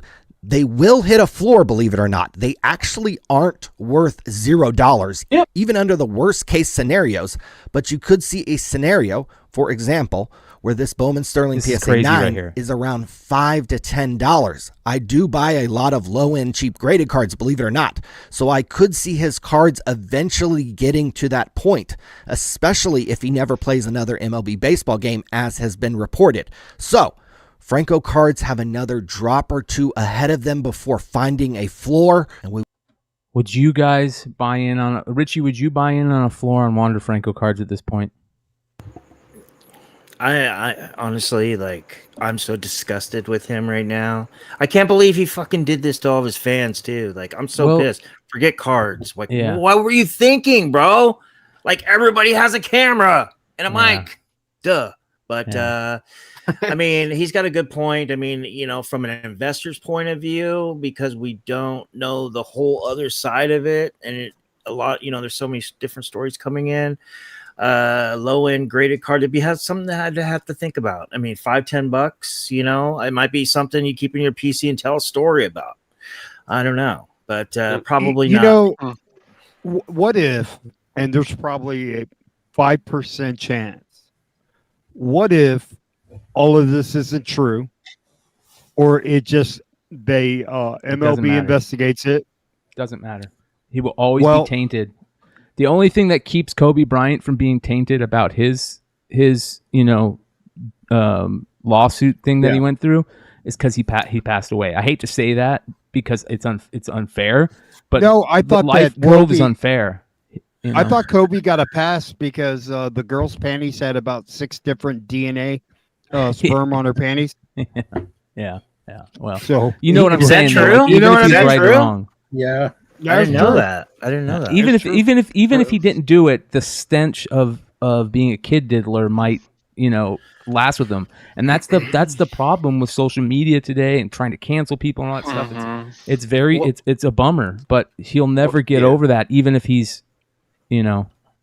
Well, I mean, so he can't even play for MLB. Could he play in Japanese leagues and all that stuff? And I mean, yeah, I'm pretty sure he could. Maybe. I'm pretty sure international. Bro. I mean, like, yeah, I mean, I still don't think that's enough to like get his cards to go back up in value in that sense. Aaron Hernandez wasn't a kid diddler, though. You know what I mean? Yeah, so. It's a whole different ballgame. Yeah.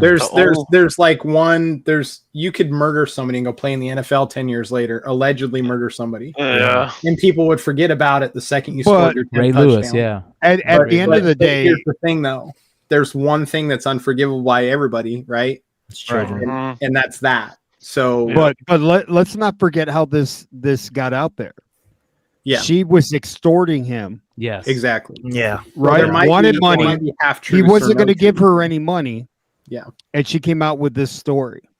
Yep. So I say, what if this is bullshit? And you know, life is unfair. That's what we'll say. You know, that's the only thing we're going to have to say. I'll tell you where I stand on it. I'm personally buying his cards right now. What? I've bought a couple numbered cards. I'm buying. Dude, they're fucking cheap. Yeah.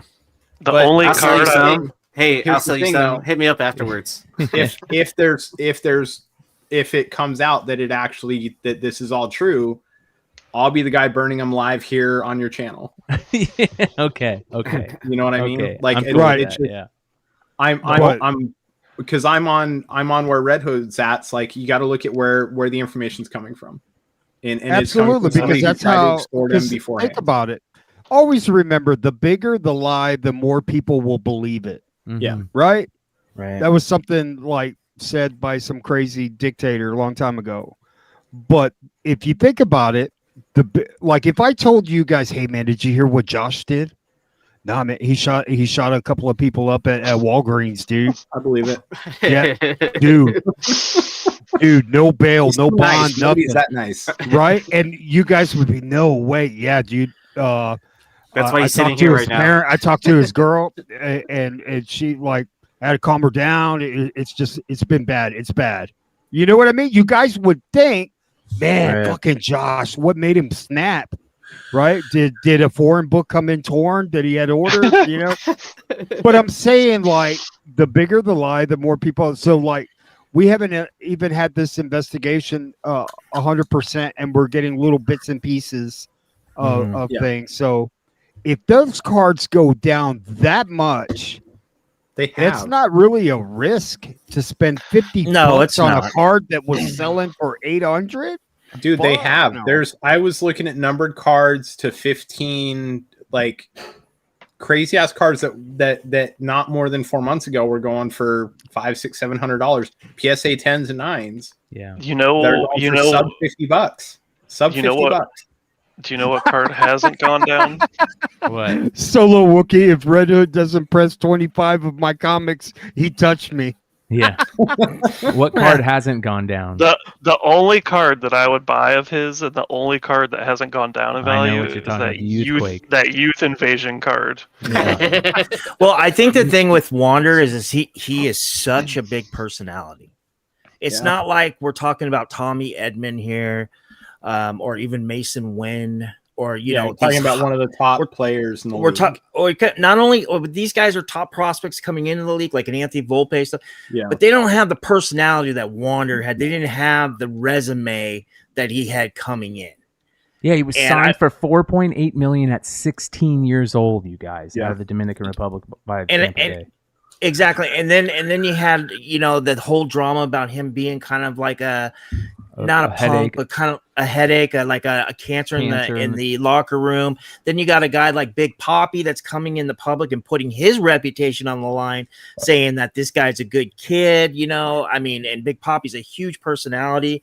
Like I said before, playing drives FMV, fair market value, but personality combined with stats, that's the ultimate. You know what I'm saying? And unfortunately, when it comes to our children, and the second one is animals, Michael Vick.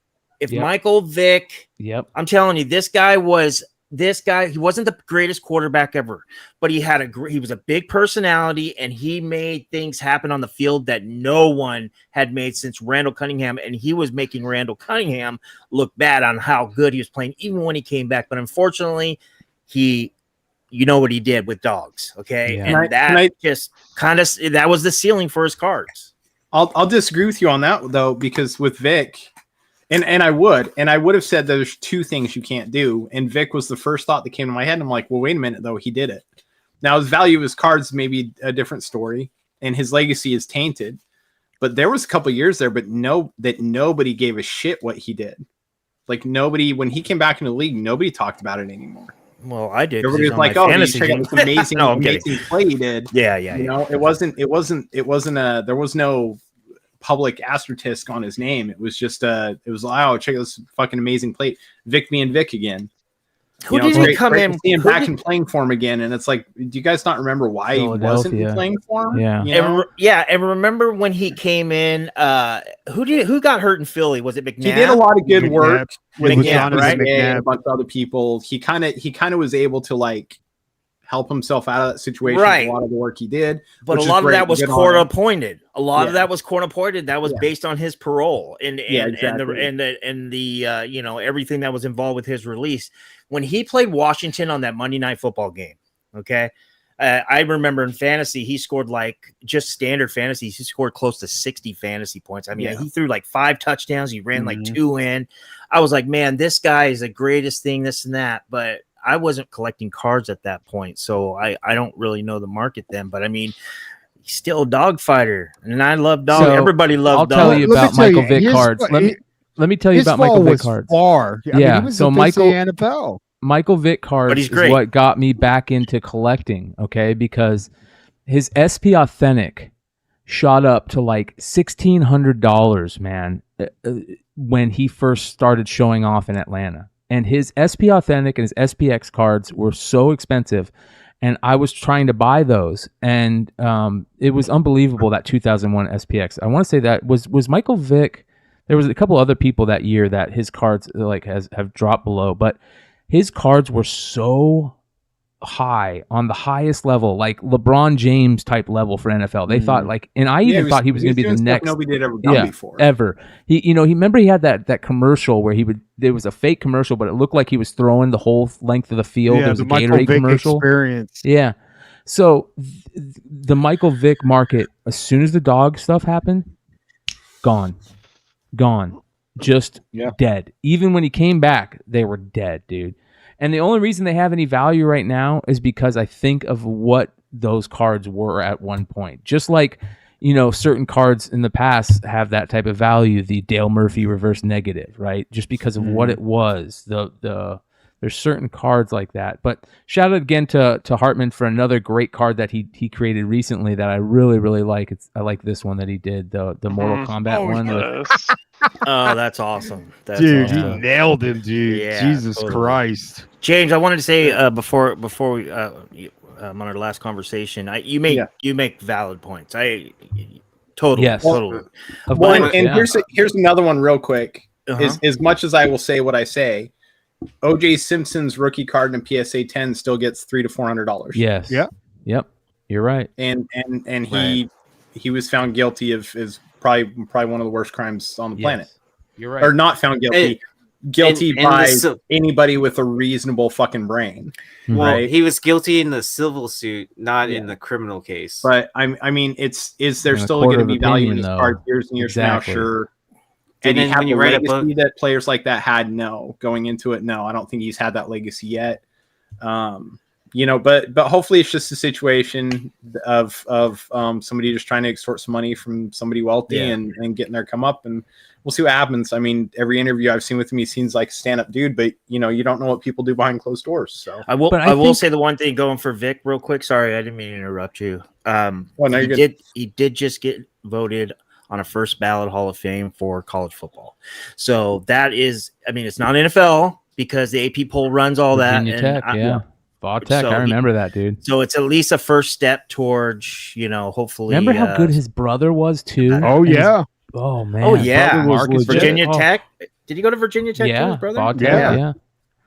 Man. You got to remember Allen Iverson lived in that Virginia area and he played quarterback, and a lot of people thought Iverson was just as good as Michael Vick, had just as strong as an arm as Michael Vick, and it's always going to be one of those what ifs if Iverson played.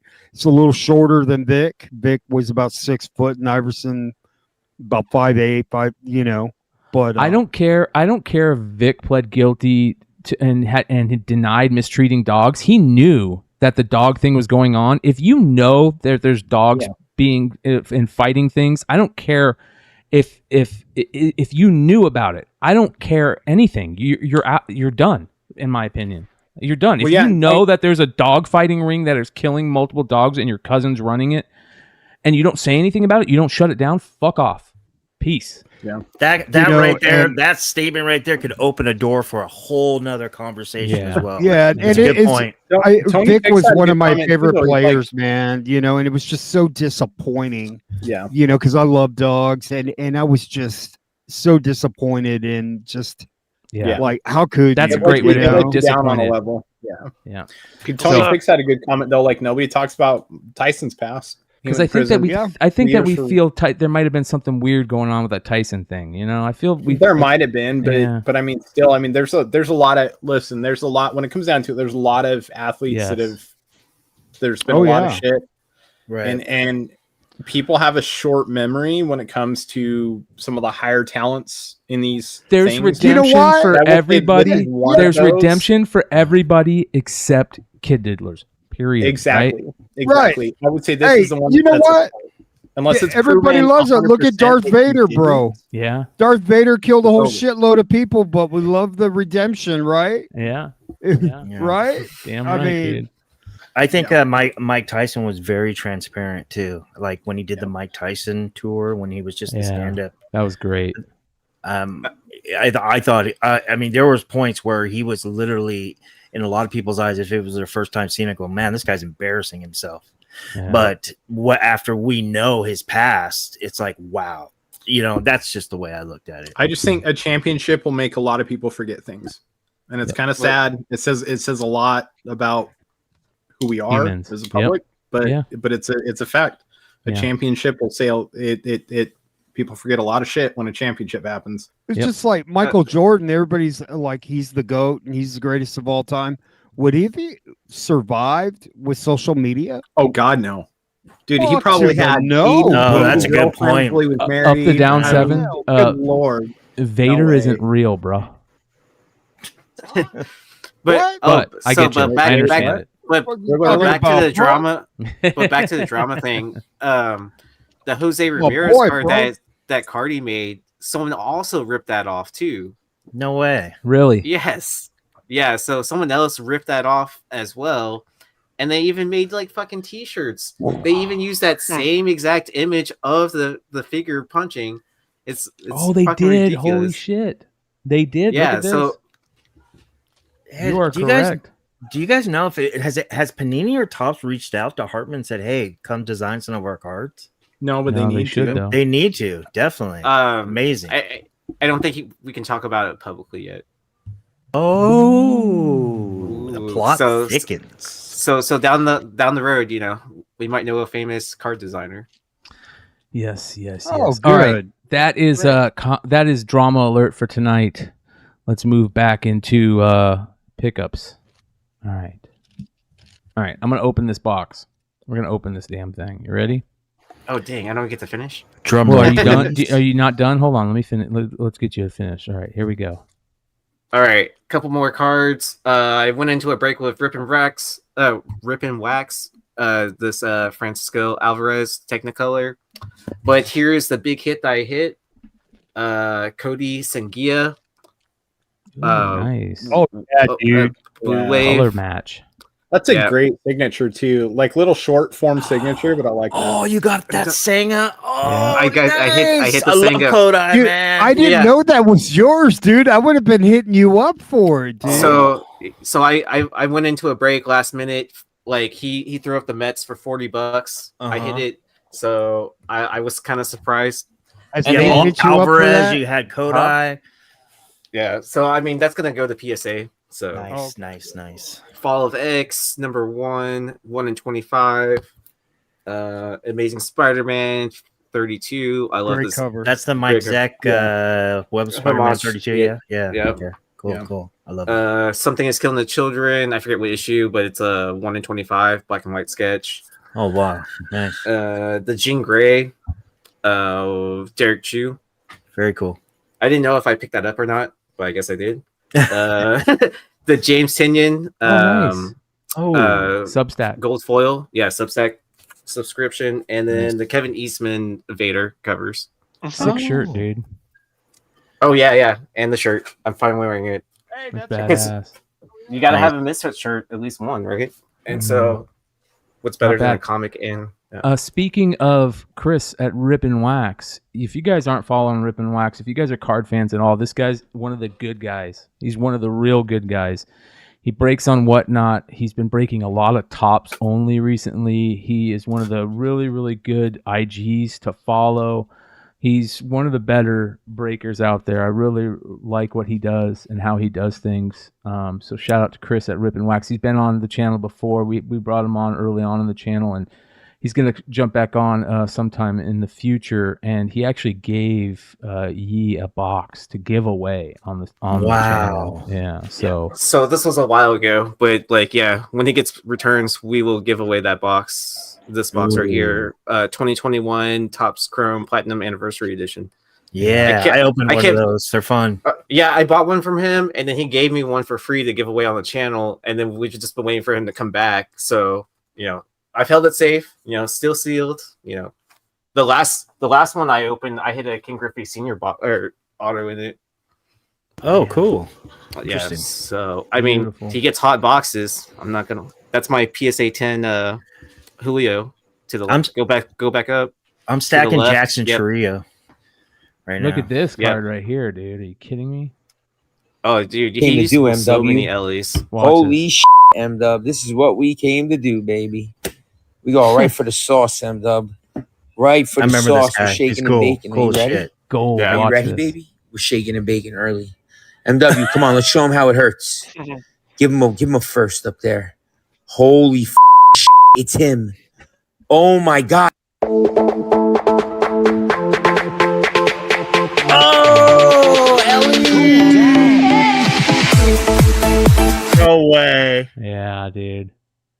Kidding me? Oh, that's probably recent too, because he has a Bowman Chrome Sapphire back there, 23.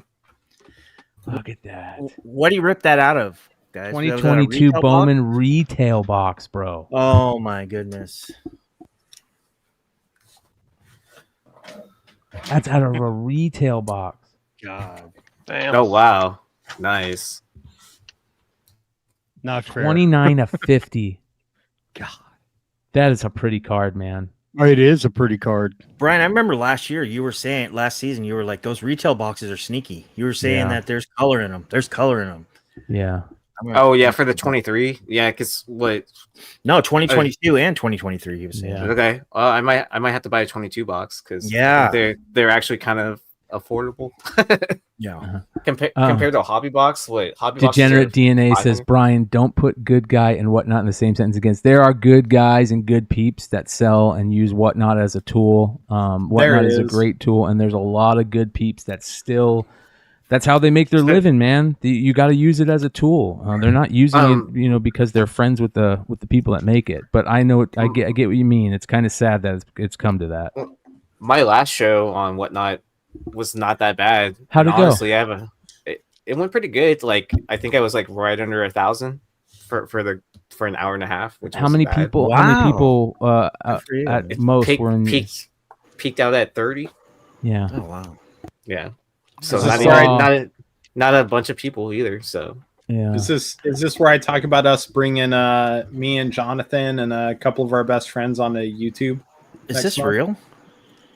Yeah, that was a while ago. I didn't know that. So say that again, James. Sorry. So this is where I plug that me, Jonathan, and a couple of our good comic retail friends will be on eBay. Oh, eBay Live. Ooh, cool. Nice. We're technically allowed now, but we're building up inventory. So right on, man. Congratulations, brother. brother. Accepted on the eBay Live. That's huge. That's part of their beta team or whatever for comics. So pretty excited, but setting them some stuff with like Skeleton Key and a couple of other retailers that we know to help us move through, give people more content. And then by New York, we'll be doing, I think on New York, we're going to be, God, good Lord. I think we've got like 12 live table signings set up for New York Comic Con. Like Jenny Frizen, Joelle Jones, a bunch of other retailers. We'll be doing live on eBay. Nice for those. So except for Jenny's a little. Jenny doesn't like to do the live stuff. She's actually pretty shy and she doesn't like to do that sort of thing. So we're gonna try and figure it out with her. We might not. Well, you know what you need to do. Else we've got lined up. You need to convince her to go on to Nearing Nirvana and break I would her love of to. that habit. Well, see, here's the thing: is we're sharing. So we split a booth with Bird City because we're going as Hive, Bird Hive. Fuck, I can't remember our name anymore. Birds of the Bee. Birds and Bees. We're going as Birds and Bees to New York. So if Jenny will be at our booth with Laura for two of the 4 days of New York is what we got her signed up for. So there's plenty of opportunity for so she doesn't have to awkwardly follow her into the bathroom? I'm sure she will. I'm sure she's gonna. They're gonna hold hands all the way there and skip and whatever. Did you not hear the story of how they? I heard the story. Yeah. Okay. But it'd be cool. We're excited. Another tool in the toolbox. We might be making a triumphant return to Whatnot as well, just to like hit all the tools in the toolbox. But yep, might as well figure it out, man. You might find that you might not have to because eBay might take all your inventory in your time. So it might. We'll see. Let's hope it does because let's be honest, eBay is the big dog in the junkyard now, ladies and gentlemen. Up the Down 7 just asked if I know when it's going live to regular sellers. I don't. I do know that they are properly in beta. There's a lot of issues on the back end that they are working through that make loading books and a bunch of other stuff a bit of an issue. And so they're having guys. Before you get to that, though, let's talk about they are in beta, and eBay Live is going to do it correctly. They looked at Whatnot and they went, okay, this is what we should do with what they did, and this is what we're definitely not going to do. And here's the other thing. The eBay AI tool is pretty damn amazing. And if they're taking things like that and making eBay better with tools like that, can you imagine what's going to happen, with eBay Live? Using that eBay AI tool to load books right now, dude, is unreal. The amount of people that told me how great it's been. I've had probably 6 people in the last week tell me that it's absolutely unreal that using that tool to load books on eBay now. So totally, that's the potential for the user interface side of it too, or not the user interface side, but the user experience side of it too. Like knowing that you're a Marvel person. So when you hop on eBay, you're seeing the Marvel shit. You're seeing the stuff that it's better for sellers and buyers when it comes down to it. All that algorithmic learning can be a great thing when it comes to e-commerce. Yep. I would say that there's things outside of e-commerce that it becomes a little scary, right? But with inside of e-commerce, I love watches. I get thrown watches all day, every day on every social media platform I have. And I found a bunch of really great watches I never would have seen because of that. And I've bought them. It's the same with art. It's the same with things like that. I get great announcements on gallery showings in my area and stuff like that because I browse art. So having those algorithms in place when you're algorithms, what do you mean? They're listening to you. Anytime you say, exactly. "Oh, I love art," they're like, "Here you go." You can whatever. You can access to everything. They're gonna take everything. Who wants to go next for pickups? Anybody else got any pickups? I got a lot of pickups. All right, let's I got one thing real quick. Okay. You got one thing? Yeah, just one thing. You never have just one thing. Well, that's not put away. Yeah. So I picked up another Darth Vader, but this one is the 65 back, and it's pretty scarce and it's unpunched. And it was for the Emperor giveaway. I've got this is what the 77 back looks like, and there's the that's a transition card. So this is really fucking scarce. So my buddy made me purple. Is that a purple lightsaber on there? No. Oh, on his? Oh yeah. Look at that. Yeah. But that's that's the way. Wow. I saw your IG reel, Red Hood. Did you go live when you were negotiating? Yeah. When I was, and I got a couple more that I'm gonna go pick up from my buddy who owns LCS here in town. So you got that and a few others. What, $10? No, I wish. I thought I heard the guy say $10. It's yours. Oh yeah, that was me joking. So I pressed a whole bunch of Harley Quinns for him, which was as a part of payment. So not bad. Yeah, dude. Needless to say, I had always wanted this one because I knew it was tough.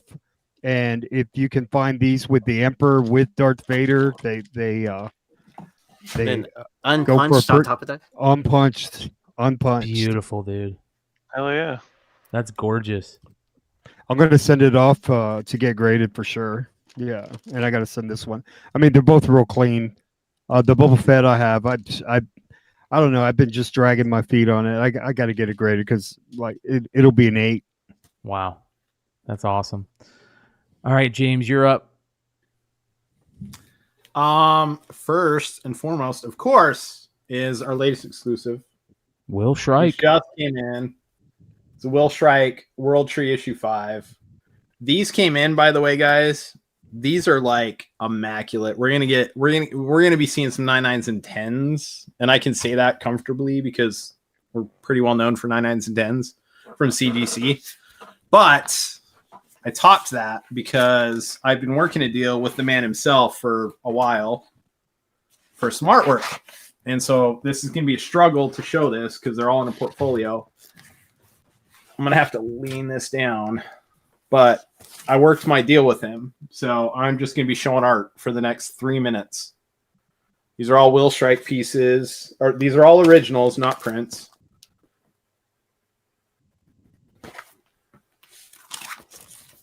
Oh, so you're the reason why I can't buy any off of his website. Wow. Yeah. I'm the reason why his website is basically sold out. I love this one, by the way. It's probably my favorite. Great. So you'll price match his website prices, right? No, absolutely not. Dang dirty flipper. Are you kidding me? A man who raises, dude, he goes up 1,000 Instagram followers every 3 days. Like, there's no, I'm sorry. These are being held for a very, very long time. I love the Hugh Jackman Wolverine. That was tight. Oh, dude, it was amazing, right? Yeah. Oh, wow. Nice. Wow. Is that Affleck? Yeah. Nice. No, I think no, so. it's what's his name? Sparkly face. Gotcha. Yeah. Jared Leto. I had to put the archers next to each other. So these are all going on the wall behind me, but I did the math on the... Damn, look at that Nicholson, bro. That is fucking wow. sick, dude. Yeah, so this is all the horror stuff. This is one I bought previously. This is, you guys heard about that incident that happened in the Russian mountains? The Durkaman incident or whatever? Bunch of hikers got lost up in the mountains. This, like, hiker had been hiking, like, she knows the mountains better than anybody. She's been hiking that trail for like 30 years. She was a guy, and everybody she was hiking with basically ended up clawing out their eyes and attacking each other, and nobody could figure out why. And they figured out it was probably due to Russian gas experiments, like VX gas experiments and stuff like that. Yeah. It had rained the night before, and they think that a lot of the dust from them getting rid of excess pollutants from that experiment got into the air and ended up affecting this whole hiking group. It's a true story. It's fucking insane. Are you talking about Dyatlov Pass? No, it's Karban Pass or something like that. Okay. But just a super crazy story. But he ended up doing he did a great YouTube video about it where he talked about like the history of it and everything like that while he was drawing it. The Dyatlov Pass was a Russian one, and they finally figured out what caused all those people to die and to be in the position. They just basically snowbanks got them. Wow. Yeah, so I told you it was a lot. It was a fucking lot. So, dude, that's freaking amazing, James. Yeah, that's badass. So, listen, if you ever get the opportunity to buy out an entire artist's thing, do it. Especially when it's somebody that's that talented. The quick story behind it was the first Spider-Man I showed you, not the Miles, but the OG Spider-Man.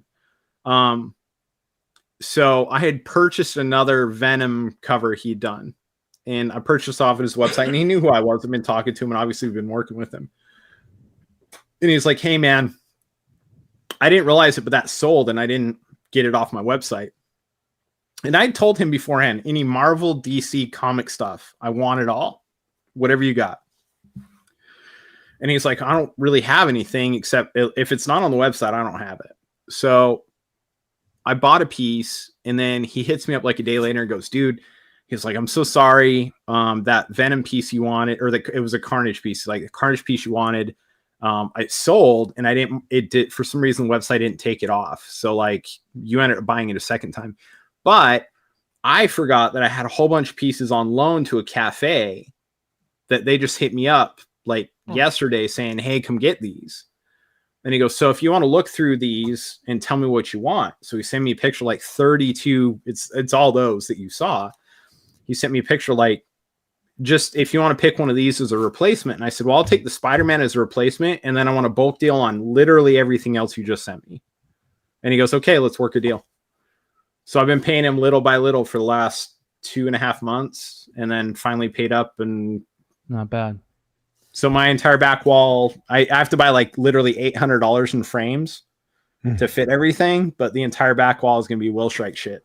That's just cool, man. Yeah. Real quick, I see everybody in the chat talking about it, and it looks like Mikey Sutton has passed away. He had a stroke. It says here, hello everyone, this is Mikey's nephew with some really devastating news. With extreme sadness, the Sutton family announces the passing of our dear Mike Sutton. Mike collapsed around midnight on Thursday, August 24th. His mother called 911 and the ambulance promptly brought him to the hospital where doctors determined he suffered a major hemorrhagic stroke almost 5 years since he survived his last stroke. Unfortunately, the damage to his brain was extensive, and today, Saturday, August 26th, he was taken off of life support surrounded by his loving family. He's survived by his mother, Cora, his sisters, Beth, Jane, and Kathy, and numerous cousins, nieces, nephews, grandnieces, and grandnephews. Memorial services are still pending. And I know there are a lot of people who are in this comic book YouTube community that were fans of Mikey and what he did. And I know the guys over at Lords of the Long Box are probably, feeling it right now. So we'll send our thoughts and prayers to everybody out there that was fans of Mikey and friends of Mikey Sutton. And shout out to the Lords of the Long Box guys right now. That's a bummer. All right. Yeah, man, that sucks. That's a bummer. Fuck yeah. That's terrible. Yeah. All right. It's kind of hard to say who wants to go next. Anybody else got anything to pick up? I mean, I don't mean to laugh, but that dark humor, man. Yeah. Heavy, man. Heavy. Yeah. All right. Let's get into this then. That guy was young, man. Jesus Christ. Yeah. Multiple strokes. Yeah. Multiple strokes. All right, here we go. Let me figure out a way to do this here. We'll start it like this. Here's the box. Whatever, man. I wanted to go, but whatever. No, I'm kidding. All right. How am I gonna open? Come on, Brad. Drum roll, please. Yeah. Hurry up, Brian. I gotta go, man. Right, there's your drum roll. Opening the box. Oh. We need a cholo voice on the blade. I'm cutting the box open right now. Very articulately, vato. I got this shank and chino. Me das esquina, Richie. Wow. Yeah, look at this It's a thing. brick of books. Wow. Carla, or Jenny Frizen, Carla Cohen sending Carla Cohen and Parillo. All right, and what was this deal again? $600, and it was, I think they said 30 books. Yeah. Signed. Okay. I imagine they're probably a lot of their comps that they only had, I think, 7 spots or 10 spots, maybe a 7, and so they put it out on their IGs, and it was for their wedding anniversary, right, or something like that. What? For their wedding anniversary or something? I think it was probably, who knows.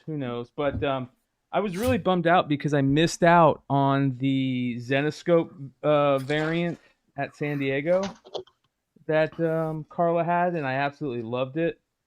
And I had hit her up and I had said on IG, and I was like, hey, if you ever decide to do a print with that or anything, I'd love to pick one up. And she's like, oh, yeah. And said, well, we have this thing, and there might be some in there if you want to try it. And I'm like, yeah, why not, So I grabbed one of the spots. I had some extra money. And I'm going to be flipping most, like 90% of these probably. Yeah. One of these is going to Chad Cave.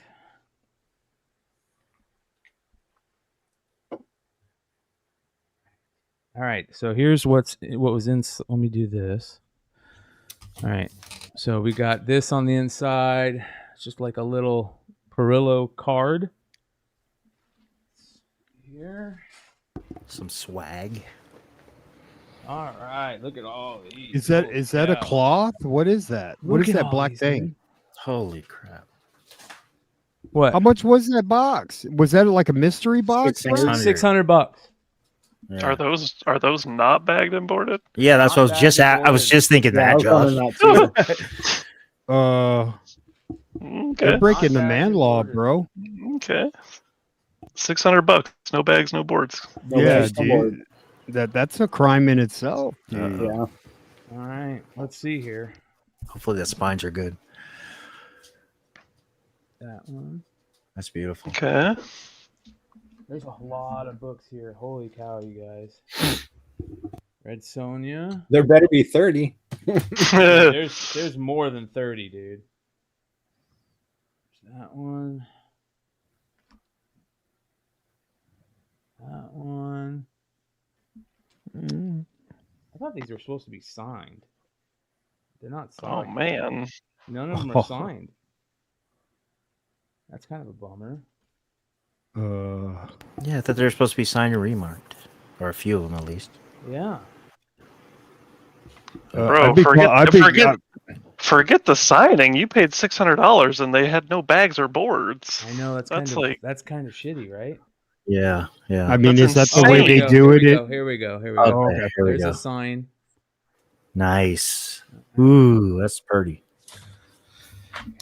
Yeah, no bags and boards is kind of rough. Yeah, imagine selling a $600 book and sending it in no bag or board. You would get blasted There's everywhere. a signed copy of that. How's it look, Brian? Do you see anything on the spine? Any color ticks? There you go. That's a good one. That's a great book. Oh, nice.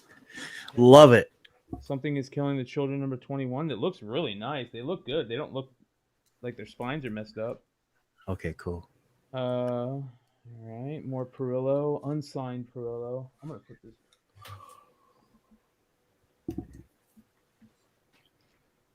Yeah, man, not bagged and board is kind of weird. There's Sheena, Queen of the Jungle.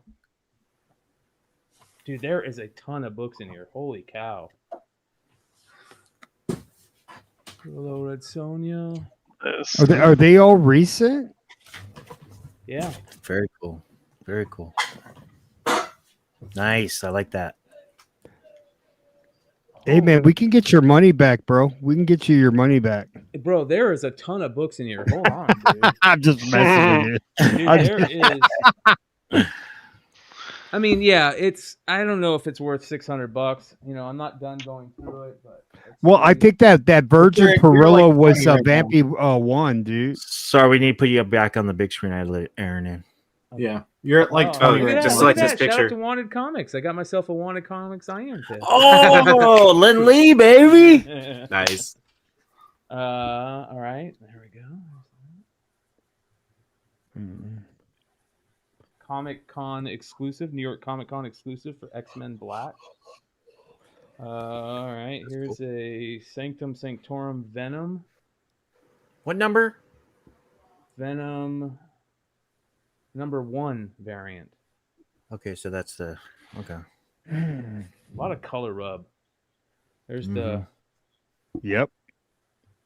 Wow, if they bagged and board them, there'd probably be a lot less color. Yeah, I'm just thinking that. Well, when you're shipping from Europe, right? That package is definitely going to move around. No, yeah, well, yeah, for sure. Yeah. That's like 25 books I think you're at right now. How many? 25. 26, That's 26, I believe. Yeah. 27. Is that Thor? Yeah. Yeah, that was the Thor. Look at this. Gargoyles. Yeah. That's the 1 in 100, 1 in 75. Awesome. It's up there. Ooh, there we go. Green Lantern. Oh, Night Terror. Something recent, too. Yeah. Sorry, Aaron. I just saw you like at the last second. No, yeah, no worries. Rorschach. Nice. Love him. Yeah. Delays. Oh, Only wasn't a that? couple of these are signed though, which kind of sucks, man. I thought You're they were like all gonna be signed. 30 right now. Like only 2 of these are signed so far. Yeah. This is definitely not worth it. Yeah, I would definitely contact him. Yeah, that was I would hit him up and see Yeah. if you could get your money back, bro. There we go, Carla Cohen. That's signed. Yeah. Nice. There you go. Were you under the impression they would all be signed? Yeah. That's the way it read. Yeah. I remember him going over it. It read like they were all signed. Parillo or Carla Cohen signed. Poison Ivy. Carla Cohen, Zenoscope signed. So all the Cohen stuff looks like it's signed, but not only 2 Parillo signatures. More Cohen signed. So you got your money's worth in Cohen signatures, but not in Parillo signatures, huh? Yeah, all Carla Cohen signed. All the Cohen stuff is signed.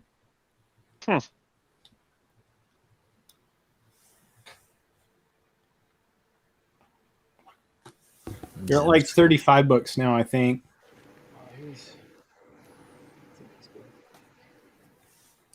I like that. That cool. green signature's Yeah, that green sig's pretty cool. That's tight.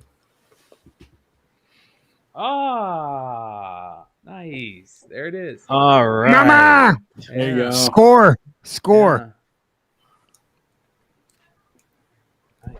Is that on the back? Is that Adam Hughes? No, Looks Yeezee. Lobos. Yeah. Oh, it is Lobos. That's It right. is Lobos. Yeah, good call. All right, so a couple more, and that's there was only 2 Parillo signed books in there. So I And then think I think you hit 40 books. Yeah, 40 books, and then you've got 10 signed so far. Yeah, and then 2 So it art might have been books. 30 books and then 10 signed books. 30 non-signed and then 10 signed. Yeah, That's not bad, Brian. I mean, that's not. Yeah, it's really not bad. I would want Carla Cohen more than Parillo, man. I think agree. Carla Cohen. Yeah. I agree. 100%.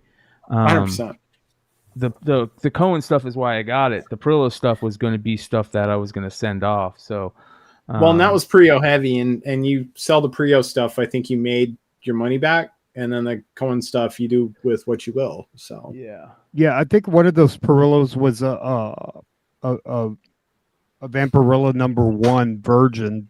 Yeah, there's variant. some ratios in there. The Prio stuff. There's some ratios.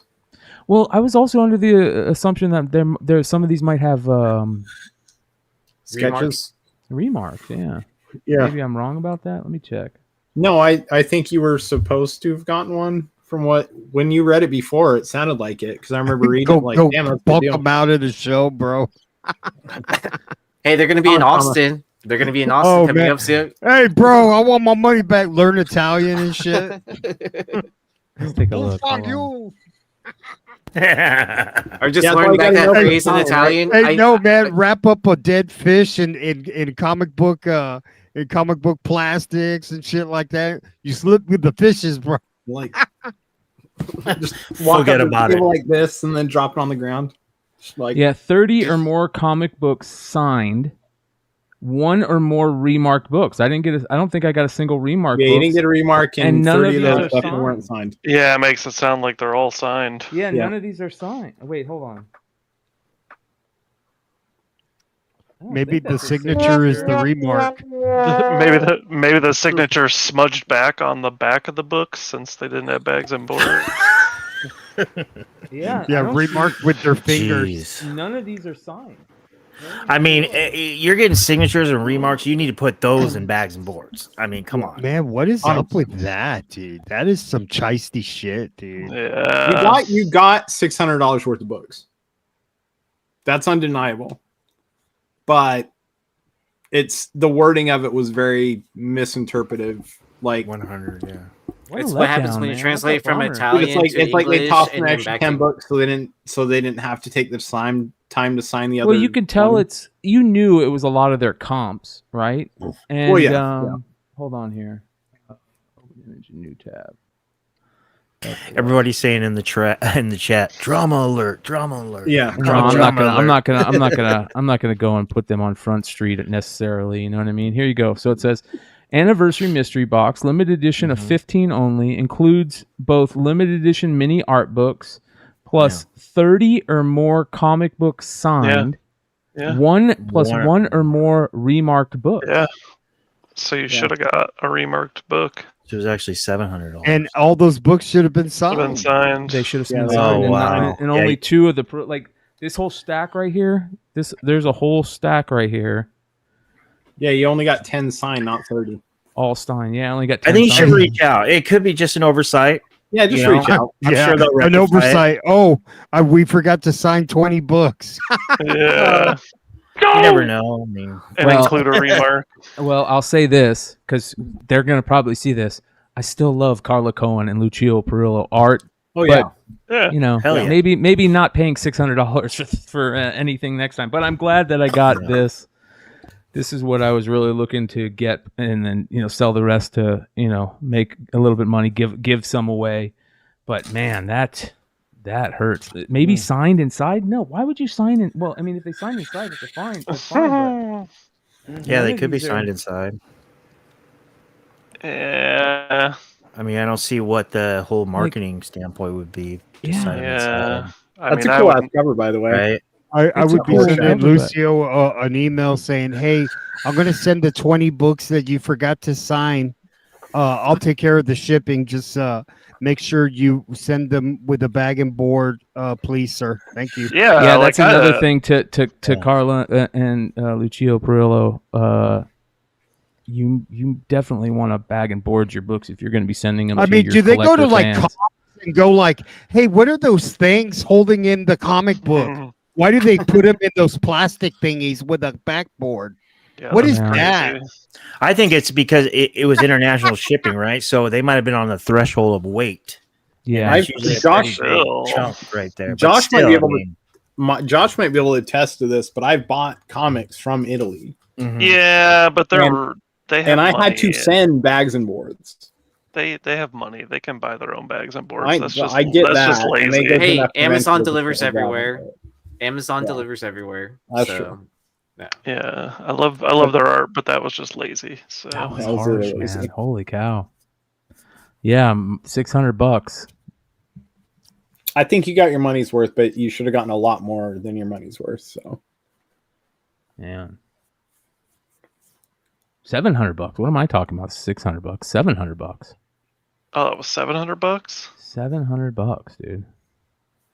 Yeah, that's what I was thinking. hey, you want to go sign it in New York? If either of them are there, let me know. I'll hook it up.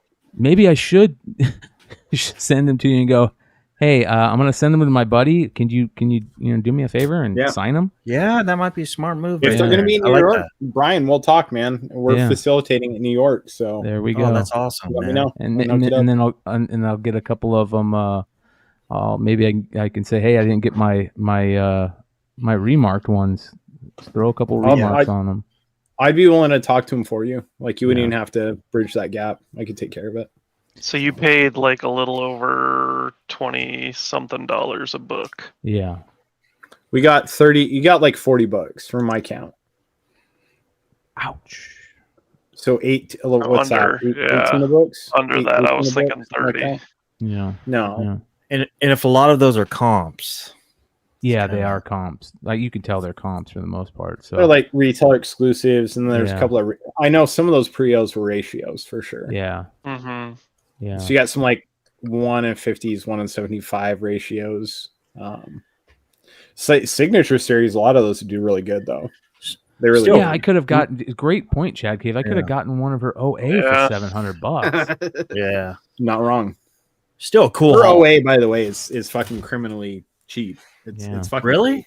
Oh, wow. I seen her. I seen her doing all these badass. Jonathan almost bought a piece from her for like $1,000. That was amazing. Bro. Like she does not. She doesn't like. She just lets her art out there. Like it's some of her shit is really cheap. Look at this. This is a book that she just did.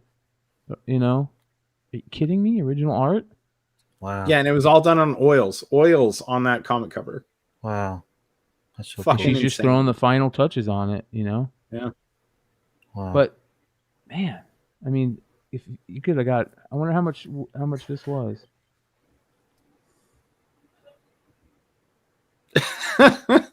Man, I like the comic chef's comment. What did he say? Put them back in the bag and box and have James open them up in front of them and act shocked that the books aren't signed. At a convention, just be like, Yeah. "Hey, could you guys wait? What's going on here? Wait a minute." I mean, look, that is so amazing. She's amazing. Yeah. Look at that, dude. Super crazy. Could you imagine what artists like artists now, right? And what is deemed as like even mediocre art, and you would send them back like 200 years and imagine where art would be now. Like the way art has grown in the last couple hundred years is just fucking insane. But I mean, you see stuff. We saw stuff when we were in Boston. We went to the Museum of Fine Art and seeing some of the art from the 1600s that you're just like, 95% of artists now can't do stuff like this. But you see some progressions. You see the way that faces are done or dynamic poses are done, right? And some of these people just have it in a way that people just can't replicate. And Carla's one of those people, like, just does some of these poses and the way she does her faces and stuff. I mean, you feel like she's like, if she spent an extra hour, they would look like a photo.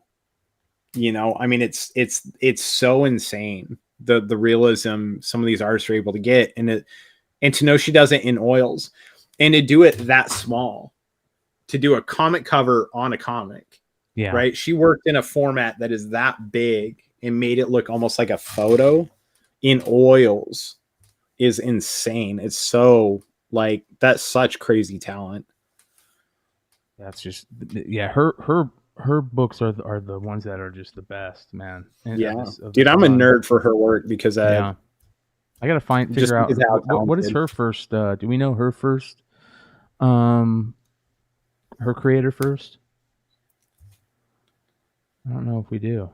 We don't have it. So we need Carla Cohen's creator first to add to the list. If anybody wants to add it to the list or search it up, you can find the link to this Beyond Wednesday's Comic Creator First. We got a bunch of stuff to add to it this week. Brian Parillo talked about some cool things that we're going to add. We're going to find that letter page that he sent in, and then we're going to try and add Carla Cohen to the list and a couple more people. So if you guys are into Creator First and that type of stuff, check out the list. You can find the link below. It is a living document. If you guys want to add anything to it, you can make a comment, and I will add it to the list as it goes. So good shit. All right, I think we're going to jump into the Discord after show lounge hangout section. So jump on in there, you guys, if you want to hang out for a little bit. And we will see you later. Adios.